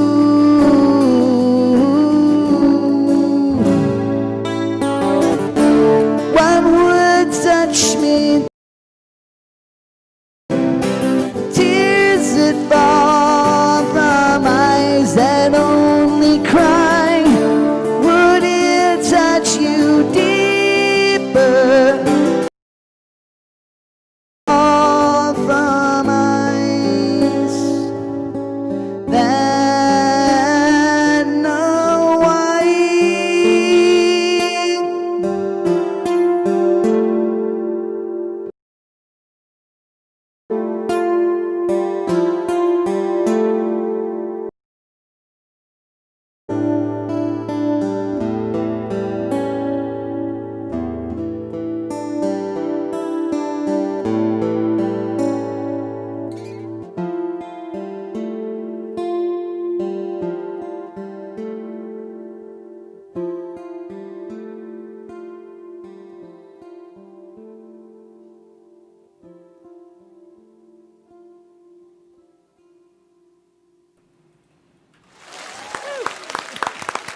I love the fade out. I'm like waiting for the. No, that's it. That's Rush, of course, and one of the very, very, very few songs. In fact, the only one that I know of that is words and. Okay, you know, it's one of my favorite Rush songs of all time. Right on. 2112. 2112, yeah, the B side. Mm-hmm. Yes, indeed. The other side. Oh wait, is that on your guitar strap? Yes, sir. Oh. Really, really a great album, and it's funny. That was my first introduction to Rush. I got something for you to listen to, and I was like, "Cool." We were like on a long drive. I put it on, and that whole record like brought me into some crazy comic book story, and I was like, "This is the coolest thing I've." Funny enough for me, the first record was, of course, Tom Sawyer was a huge radio hit. Right. And I thought they were real cool and all, but I didn't really get it until a few years later. I put 2112 on with a pair of headphones and was just sitting with myself one night and happened to listen to it and read along in the liner notes right, with the album and get the whole story. And I was like, Oh, okay. Now That's I understand. Yeah, now. Yeah, one of my favorite bands ever since. And of course, Geddy Lee. I was always vocally attracted to guys that had that very high range. Right, the tenor voice, sure. Yeah, guys like John Anderson from Yes, Bradley Delp from Boston, Steve Walsh from Kansas. Anybody who could sing really good and high. Steve Perry from Journey is another one. All big vocal influences on me. Bob Marley, he sang high. Every showman, yes indeed.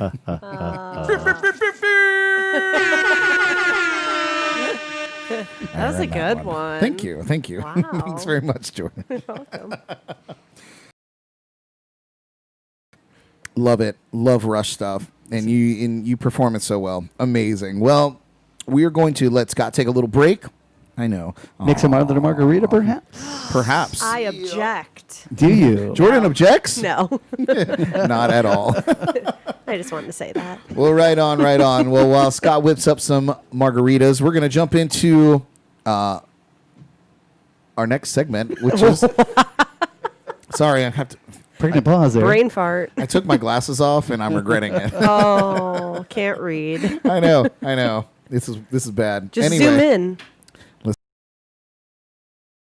Yeah, just like that. Yeah. There we go. I'm zooming. Can you see now? Yeah, I can see. It's perfect. Well, you guys, in this segment, Jordan Taylor shares some music history, celebrity birthdays, and other news in her very own segment we like to call the Jordy Files.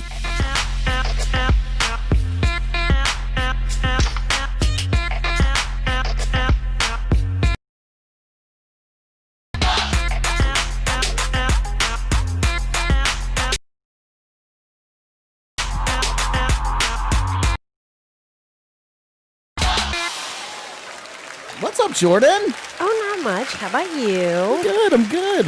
Good. I previewed your work tonight, and we got some pretty cool stuff that happened.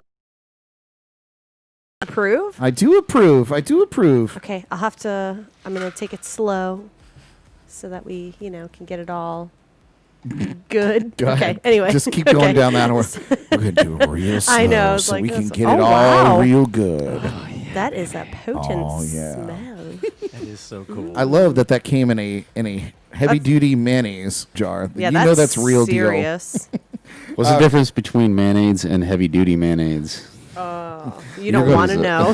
That's the question that she asked. Child, you about to find out. You about to find out. All right, Jordan, what do we This got in the is Jordy Files this awesome. week? Okay, so for birthdays, we have starting out in 1925, almost 100 years ago, the legendary blues guitarist B.B. King.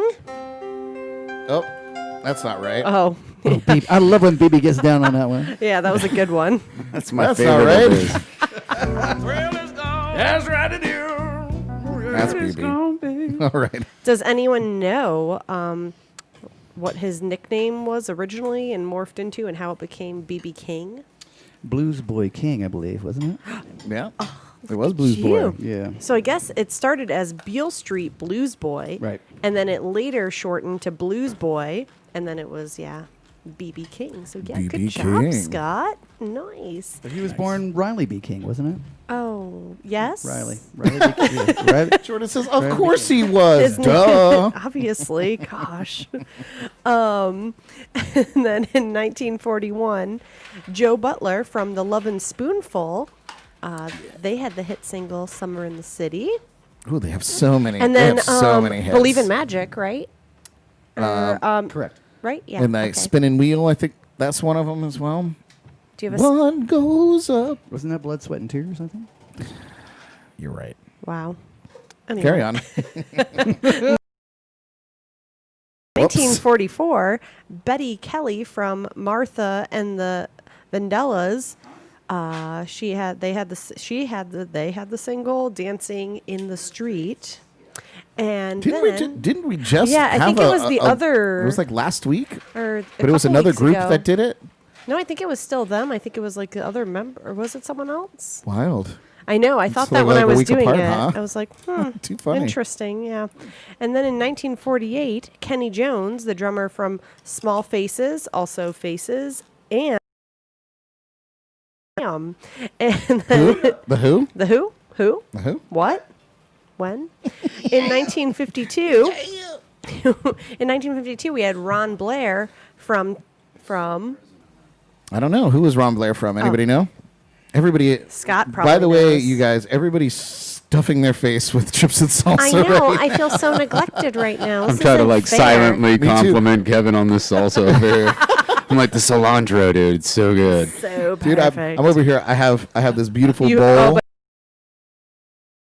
just Over drink here. it. Oh no. Yeah, just drink the salsa. All right, I'm just gonna take a handful there. Perfect. Look at that. Sorry, Jordan. It's okay. It's okay. No crunching into the microphone, though. No, I'm just kidding. Okay. And then in 1952, Ron Blair, who is from Tom Petty and the Heartbreakers, who had numerous number one singles, obviously. So we could go on and on about that. Marks, singer and songwriter with the single "Right Here Waiting" and "Hazard," and perfect. Finally, 1963. Finally, yeah. that's when he was born. Oh, No, when that's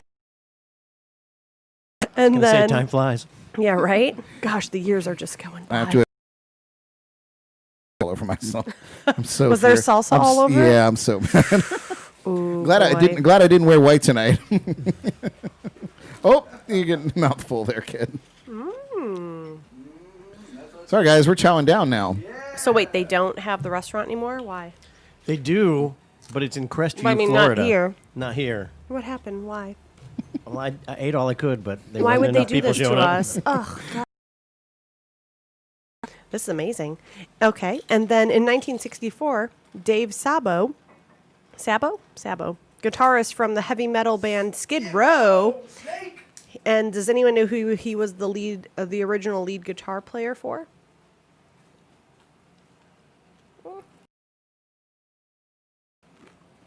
Bon Jovi, Bon Jovi. playing several local shows with them before replaced him in 1983. Huh. How about that? Yeah, and then for our great state, 1979, Flo Rida, Flow Rider. apple bottom jeans. Oh, perfect. I was waiting for somebody to With take the it to fire. the end. Take it to the bridge. And then, last but not least, in 1992, our baby Nick Jonas, singer, songwriter, and actor, youngest member of the Jonas Brothers. Oh, Nick Jonas. So, happy birthday to all of you. Yeah. And then on this day in music history, only a couple today. In 2000, we're going to start in the 2000s, which never happens that late here. The so start in the 2000s? Yeah, I know, right? All the other ones were like, meh, we can do without those. So, Except that you missed that in this day in music history, the amazing, best hip hop song of all time came out from the Sugar Hill Gang. Low. I was by I was Flo Rida. thinking Vanilla Ice, Ice Ice Baby. Oh, Rapper's Delight? The first rap song ever. Yeah, you missed it. You missed it, Jordan. I probably honestly didn't know what it. Not the first ever, but Was. definitely the first one on the major charts. Absolutely. Yeah, it can't be the first one ever. I'm just saying. Maybe it I'm was. just saying. Hold on, we're gonna hit that. We're gonna hit that one more time. Yeah, yeah. It is a That's good what one, she though. said. You know what I always think of? The old lady in The Wedding Singer. And she's like, I said hip hop, a hippie, a hippie. You right. You right though. Yeah, favorite. She's the cutest. Okay, so sorry for missing that. That's okay. In 2006, I'm glad you had a sound bit for We'll it. keep you accountable. Yeah. In 2006, Bob Dylan was at #1 on the U.S. album chart with Modern Times, making it Dylan's first album to reach that position since 1976, Desire, 30 years prior. At 65, Dylan became the oldest living musician to top the Billboard albums chart.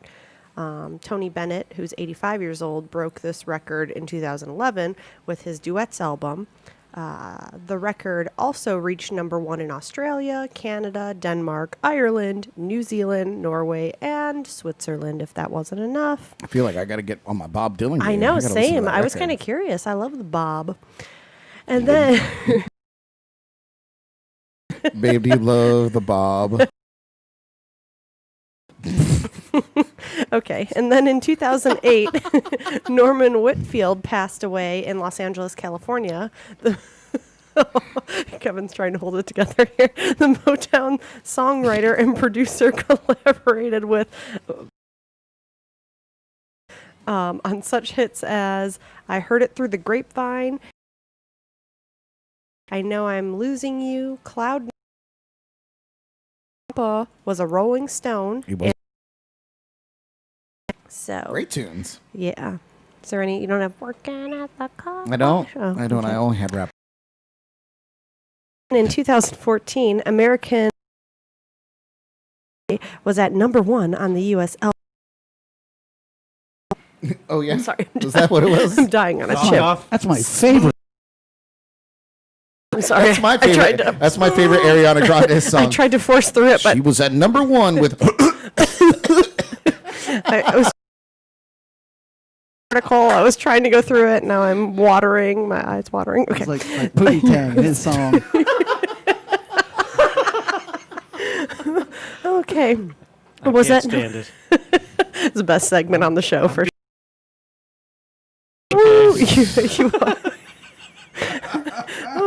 Okay, the U.S. album chart with My Everything, the singer's second studio album, #1 in Australia and Canada, and peaked in the top 10 of 20. Wow. I know. And then for local, Toots Hibbert of Toots and Oh my God! Miles. You are butchering. And this. Maytals. Can you help me? Good God, toots. Toots. Toots. Like farts.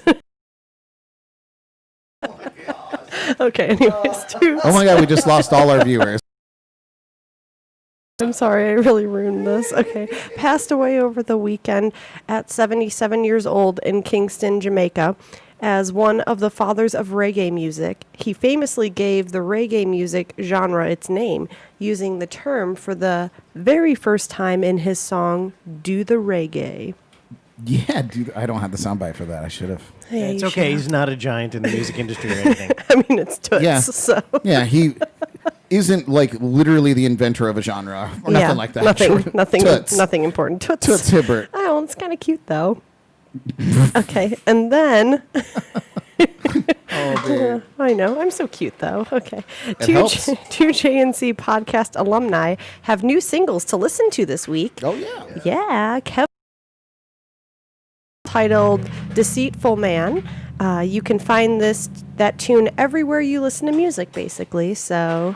Nice. Yes, so easy access. And then also Xander Zaza James is set to release his new single, and I think is it his first official single? Like I guess it would be. Yeah. recorded kind of drop, right? Because he Yeah. hasn't So his first, This Love Like Ours, on Friday. We first gave you a preview of that song right here on the show. So It's true. congrats to both of them. And then finally, I just wanted to touch on from the other week, Carol Baskin did her first dance on Dancing with the Stars, and she danced to Eye of the Tiger, like we all thought. That would have been a great mashup. That would be so good. I was trying to make like an ice cream flavor joke with tigers, but I couldn't think of anything. No. But yeah, so the photo was really great. I saw of her outfit and everything, so everyone should probably check that out, but secretly don't. Yeah. That's it. Oh, Cool. 40 pounds. Thanks, everyone. R.I.P. Toots. Yeah, R.I.P. Toots. The potential Oh, for sound man, bites oh, on man. that one was unbelievable. You know, Is there anything I should have written down? None of that you should be should written never down. write anything down ever. Awesome. Oh, look, we got more margaritas. Oh my. Oh, boy. Cheers, you guys. Oh wait, we got Good golly. Scott deserves one too. Yeah. I mean, we're here for Yes. Scott. Cheers. Cheers, Cheers, guys. Thank you so much for being for allowing me to be here. Oh I'm my having a God, great time. I'm so glad Forever. to finally have you here. Cheers. Yay. Unbelievable. Delicious.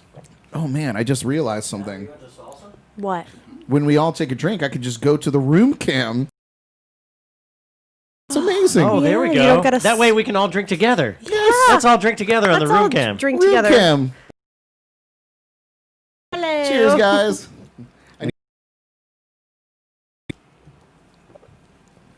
I had to put like a little just window of me down there.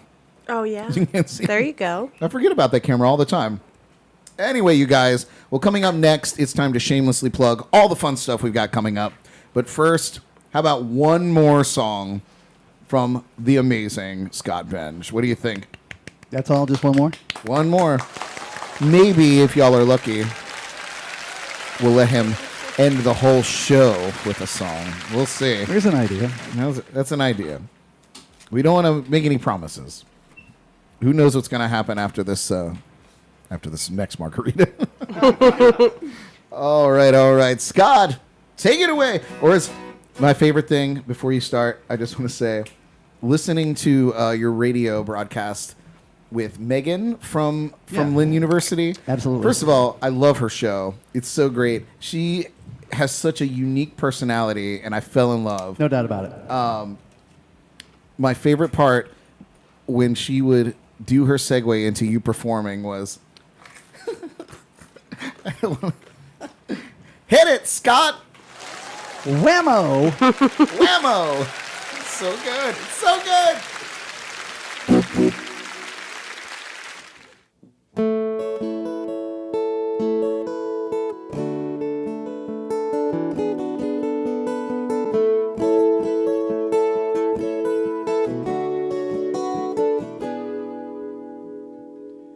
Here comes the sun, doo-doo-doo-doo. Here comes the sun, and I say it's alright.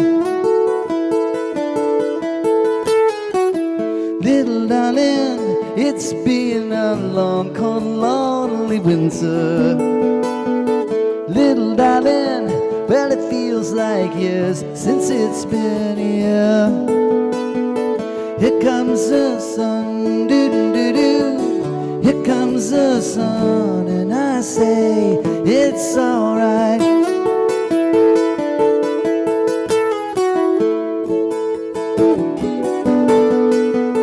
Little darling, the smiles are turning to the faces.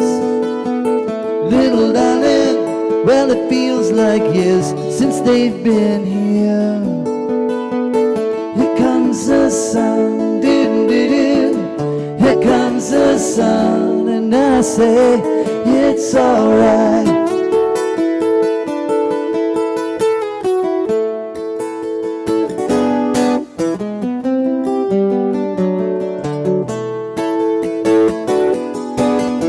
Sun, sun, sun, here it comes. Sun, sun, sun, here it comes. Sun, sun, sun, here it comes. Sun, sun, sun, here it comes. Sun, sun, sun, here it comes.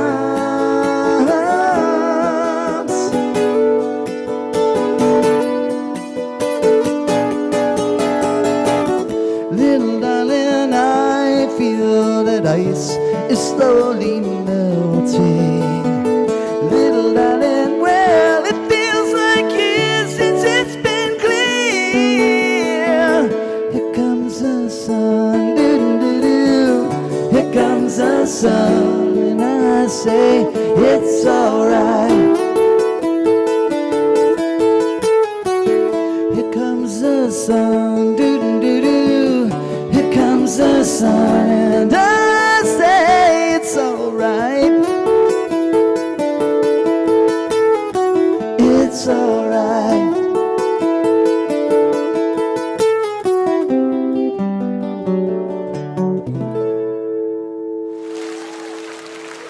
Woo!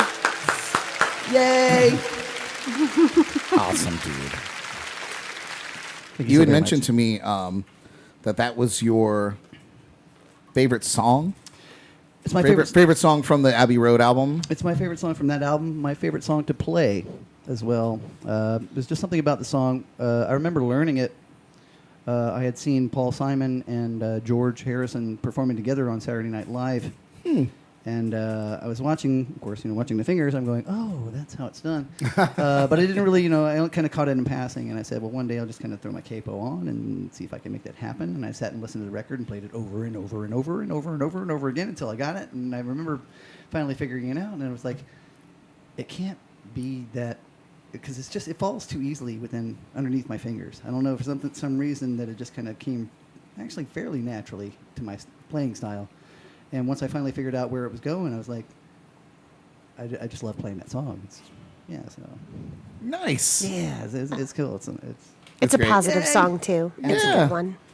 It's funny. I from that Lynn University broadcast, I had pulled some of the audio, and that was one of the tunes. And I was like, I should probably just hang on to this one, because I feel like because I remember in that interview you had mentioned that this was a song that you'd love to perform, and I was like, I'm gonna let him have this one. But it was so well done, and this was a beautiful tune. Now I have my own.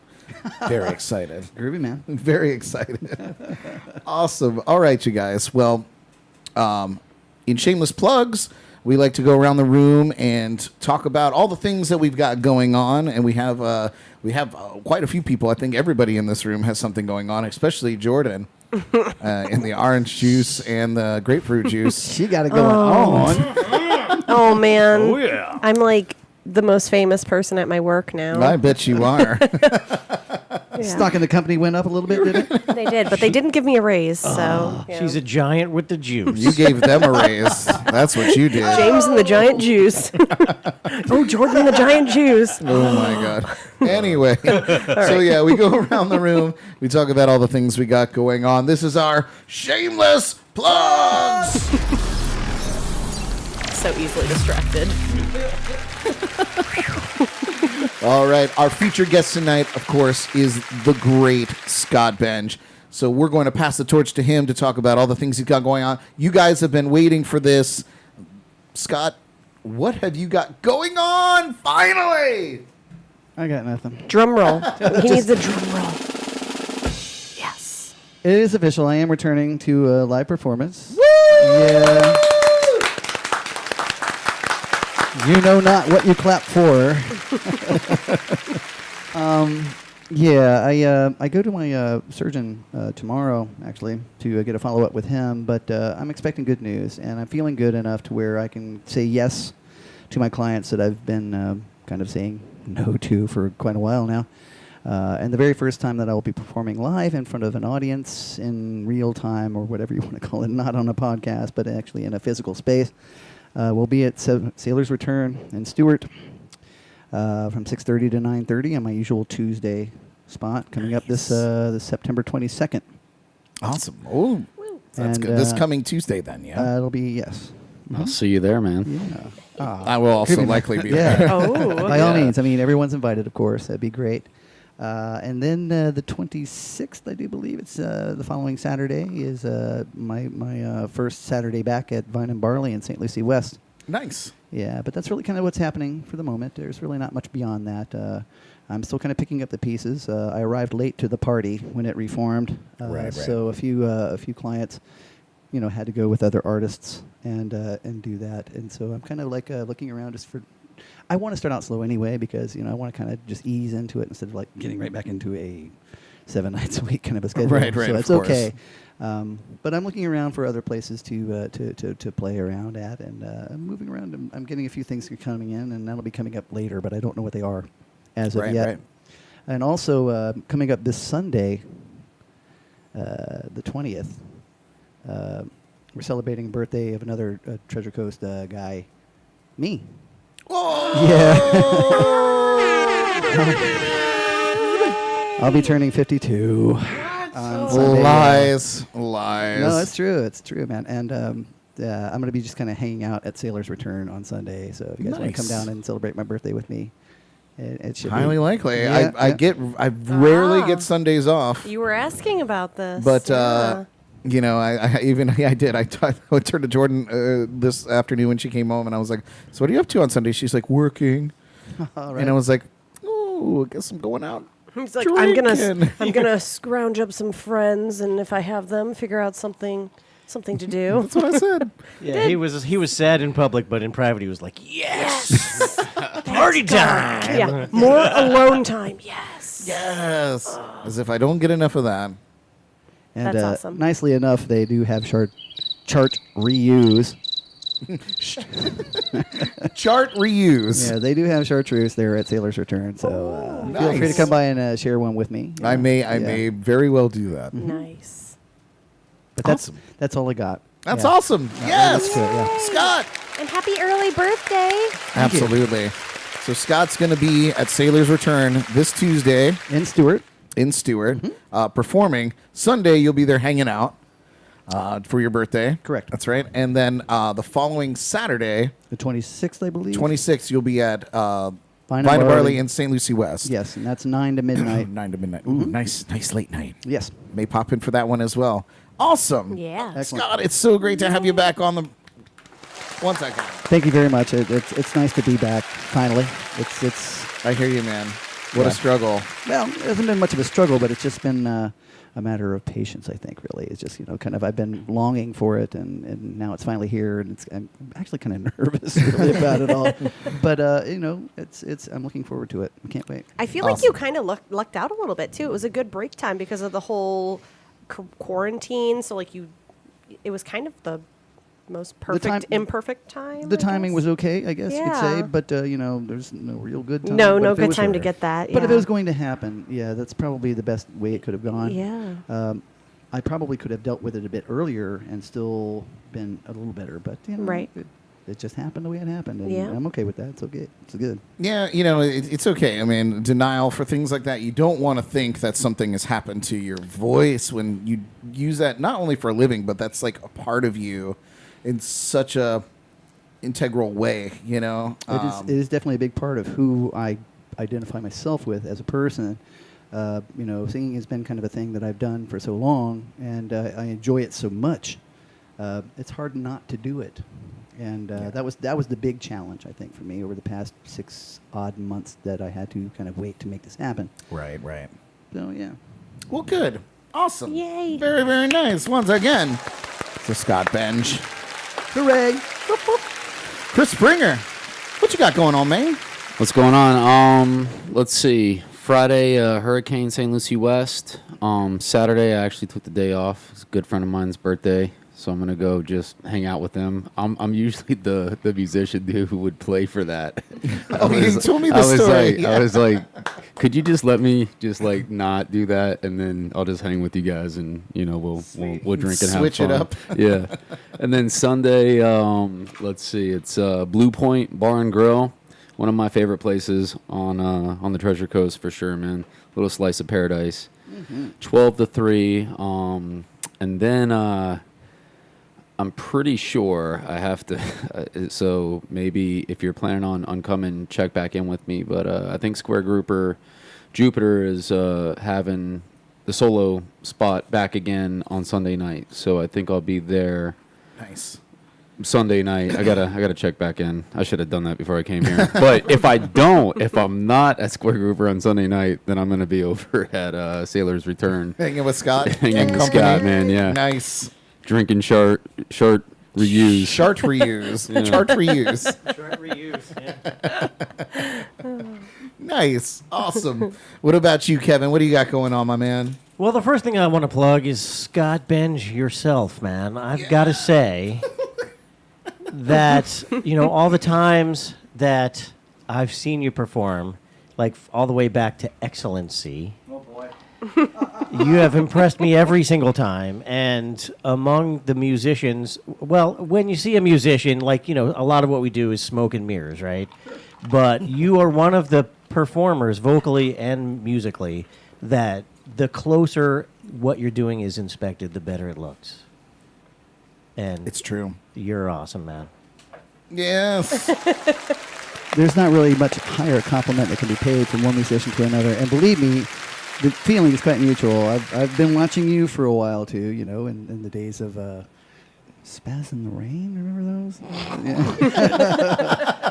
Yeah, that's a few minutes ago. Yeah, that happened. That happened. Yeah, That did happen. But I remember actually when I first moved to town, you were working at Mark's Music Mart. That's where we met. Yeah, but that's exactly where we met. And there was a Gem Universe hanging on the rack when I walked in. I was like, ooh, all about it. And then I remembered that, oh yeah, my Gem 77 FP. I'm brutal on instruments. Like the pH in my sweat just eats metal for breakfast. And I had been playing this lovely guitar at outdoor arenas and just been playing it, period. And I had lots of rust and stuff all over my stuff. And I brought my beloved pride of my possession to you and had pickups and a new bridge put on and the whole 9 yards, and it's still in great shape. So thank you for that. I'm glad to hear that. I was honored that you would entrust me with that. That was a big deal. Yeah, no, it was. Oh man. But yeah, and of course the times that we had in Crossbow, what a wonderful band that was. Yeah, man, for sure. Before you got here, Kevin, we were talking about the Crossbone time, because that was my first impression of both of you. Was your time in Crossbone together, because of course Joey had always been the front man for the group, but in that period of time where he was out of the scene and Scott was in place, that's when I got to know Crossbone. Yeah. And got to know each of you simultaneously, which was so cool. So it's a great memory, and to have two members of Crossbone in the lounge at the same time. Oh my god! Stop it. There it is. Right on. Nice. So, yeah, man, I had to plug you first because you deserve it. And but for myself, what I'm doing this weekend, I'm lucky enough to be playing a few times. Tomorrow night, Thursday night, I'm performing at Pierce Cider Works in downtown Fort Pierce. Nice. Yeah, it's going to be my day in the barrel over there, and I love that barrel, so it's going to be fun. And then Friday night, I'm doing the Thirsty Turtle in Fort Pierce. Saturday night, I'm doing the Thirsty Turtle in Port St. Lucie. And Monday night, I'm performing at Manatee Island in Fort Pierce. Manatee Island, Fort Pierce. Monday night, you say? Yes, sir. Monday night, you say? I'll be working, but what time do you play Pierced again on? Tomorrow night. On tomorrow night? 6 to 9 at Pierce Cider Works. Okay. All of those solo guitar.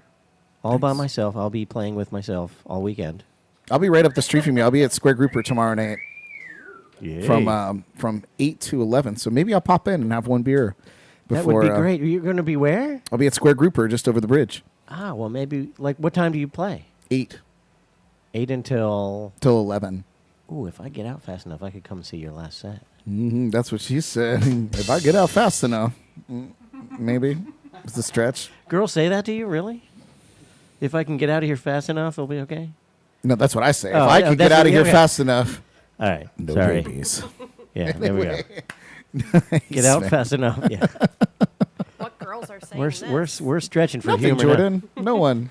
No one. Just keep eating chips and salsa. Yes, just yeah. Yeah. Is the salsa great? Oh, I've got to plug the salsa. Oh my gosh. Do it. 'cause Yeah. So- it really is amazing. Yeah, so there is a restaurant in Crestview, Florida called Azteca Mexican, and they make salsa that will change your life when you eat it.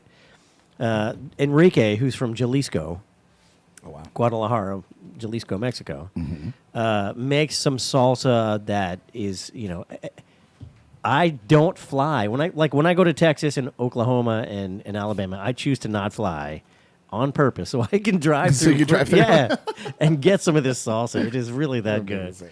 So yeah, thanks Enrique for some awesome salsa. I asked if my son could buy Yeah. some salsa there, amazing. and he gave me, a little bit, A gallon, yeah. a for gallon sure. of salsa. So thank you for helping me get rid of it. Our pleasure. Absolutely. Yes, gladly. So good. Oh, man. So, yeah, that's where we're going to see Kevin. I'm going to come. I'll see you tomorrow. Cracked myself up for Yes. no reason. Everybody tells me that. Dirty ass minds on the show, including mine. I will stop There's- by and see you. There's another. There's another soundbite. Write it down. He said, "What's the?" I'm gonna come. Can you? He's really that good, people. He said, "I'm gonna come." Kevin, Me too. I'm going to come. I'll come too. And see you. You know, it's really confusing when you look me in the eye and say that. Come to Butthead. Oh, man. Jordan, any shameless plugs? By the way, Linda Kiefer, Yes. she said, "You're welcome, Jordan, for embarrassing you at work." Oh yeah. And she reminded us that both of you like bacon. And she just wanted we to do. We have mention that that. in common. There cannot be too much bacon ever. Ever. Right. Nope. Jordan, any shameless plugs tonight? Nope. I think I'm gonna just keep it really simple. Not move my hands at all. Yeah, But you got such a nice zipper there over I your. actually thought about that. Oh, come on. The moving hands part is the best. I saw that. Okay. When we get Linda on the show, she can model it. Wait, where's the logo on that?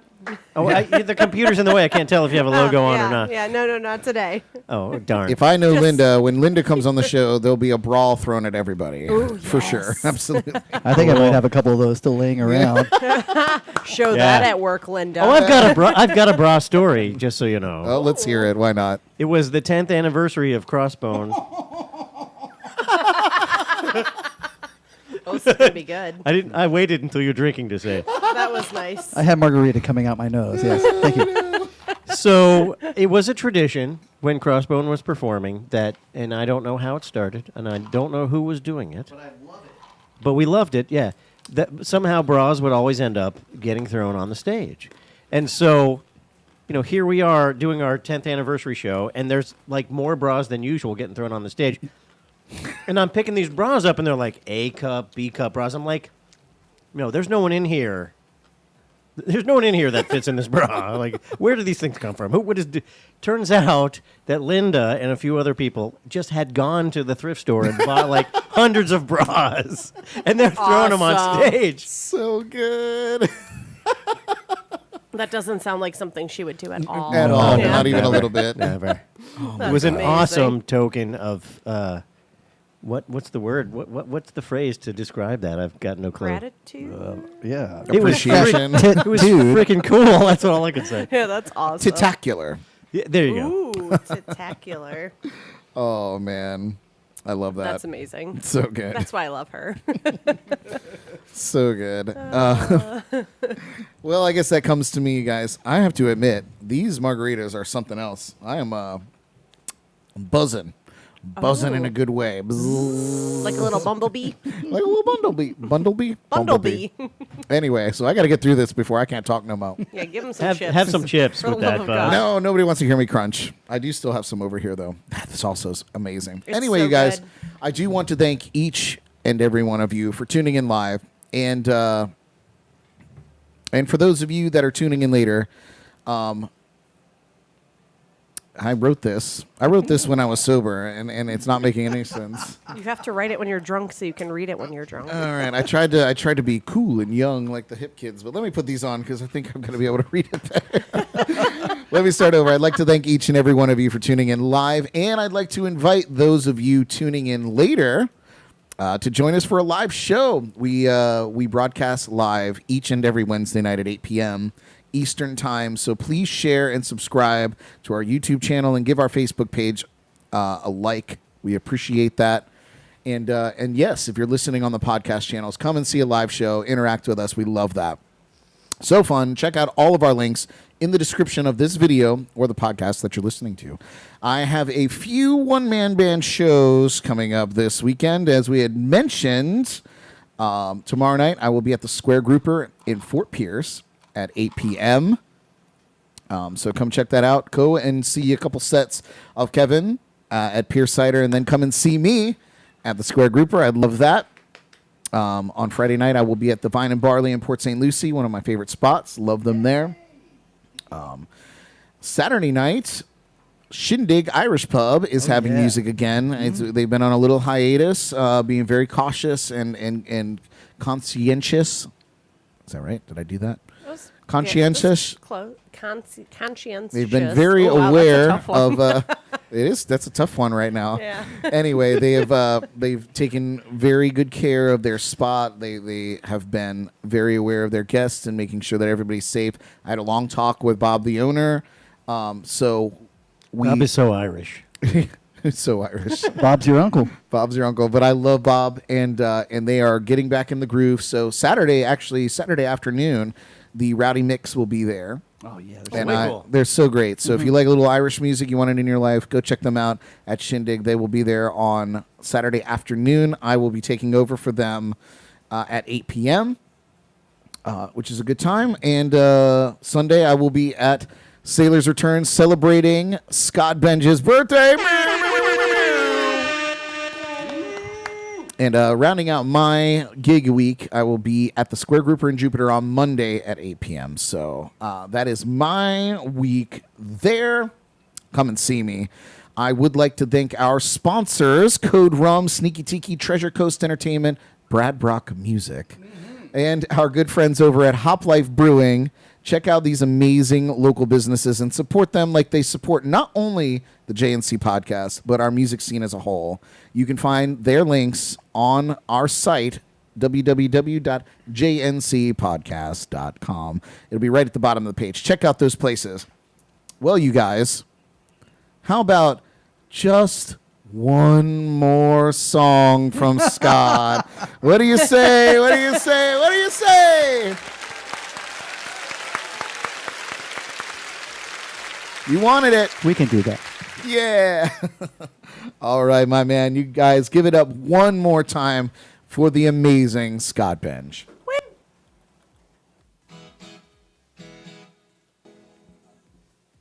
I muted it on accident.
silver ball.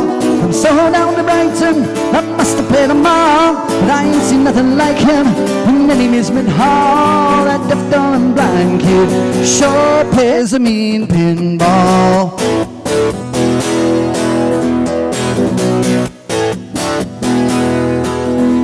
He stands like a statue, becomes part of the machine. Feeling all the bumpers, always when clean. Police my intuition, but did you count as fall? That deaf, dumb, and blind kid sure plays a mean pinball.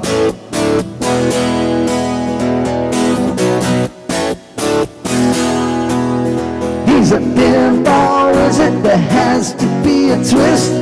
Pinball wizard's got such unsubtle reels. How do you think he does it? What makes him so good? He ain't got no distractions, can't hear no whistles and bells. Don't feel the nicest question, plays my sense of smell. Always gets a replay, he never tilts at all. Deaf, dumb, blind kid sure plays a beat pinball. Alright. I thought I was a ballad table king, but I just handed my pinball crown to him.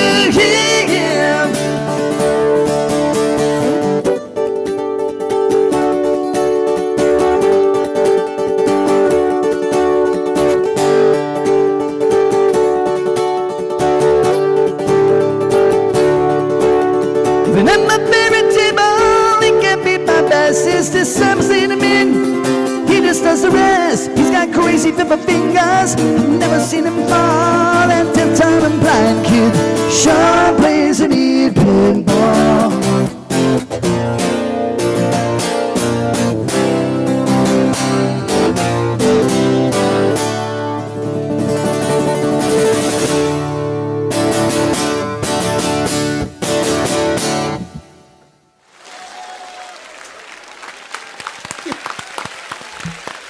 Yeah.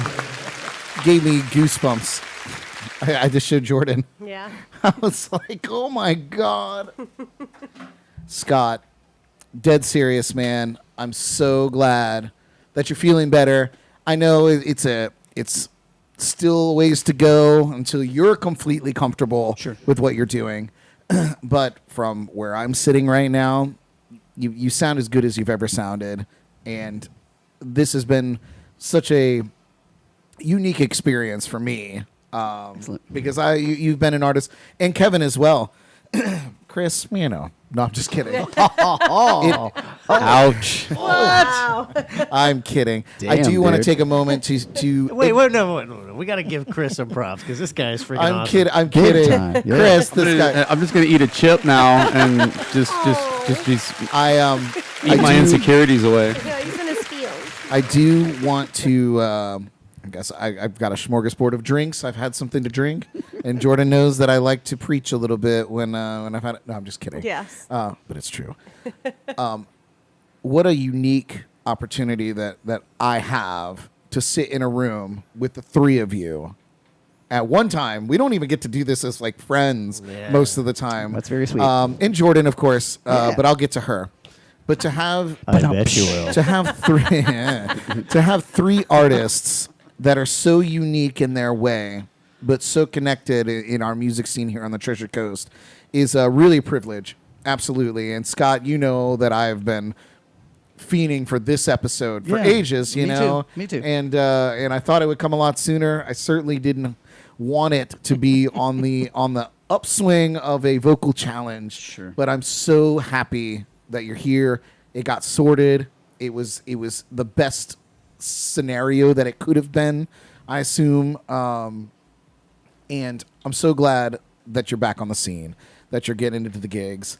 And Scotty Benge. That's kind of you to say. I'm glad to be here. Thank you very much. I love the scene. Yeah, everybody here is so close. It's terrific. Like you said, musicians are we're a pretty tight group here around here.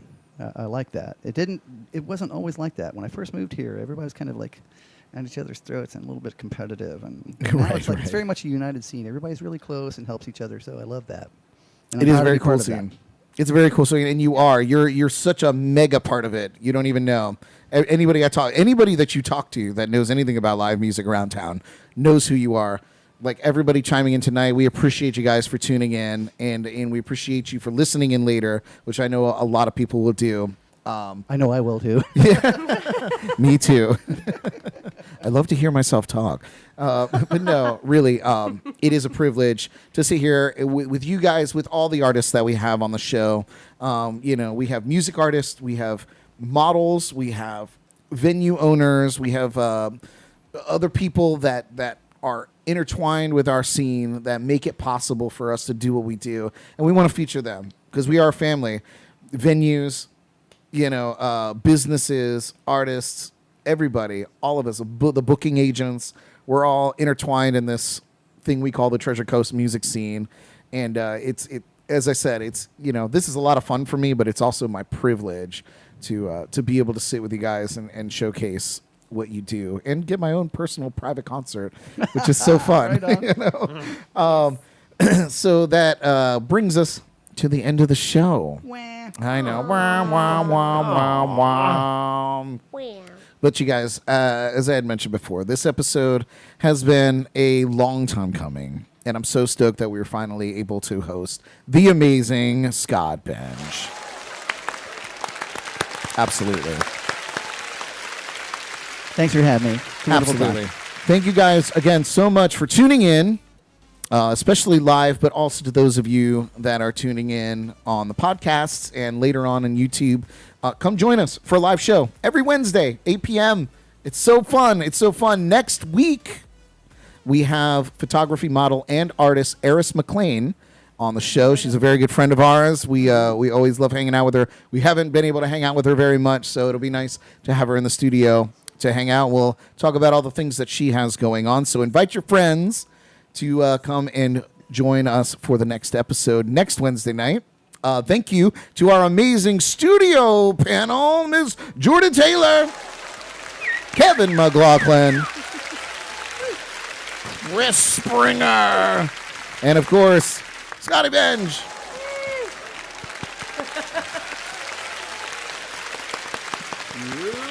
We love you guys.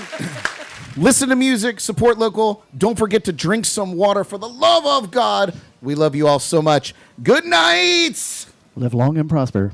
Good night, y'all. You forgot to take 2 aspirins. Also, take 2 aspirins. It's good for you.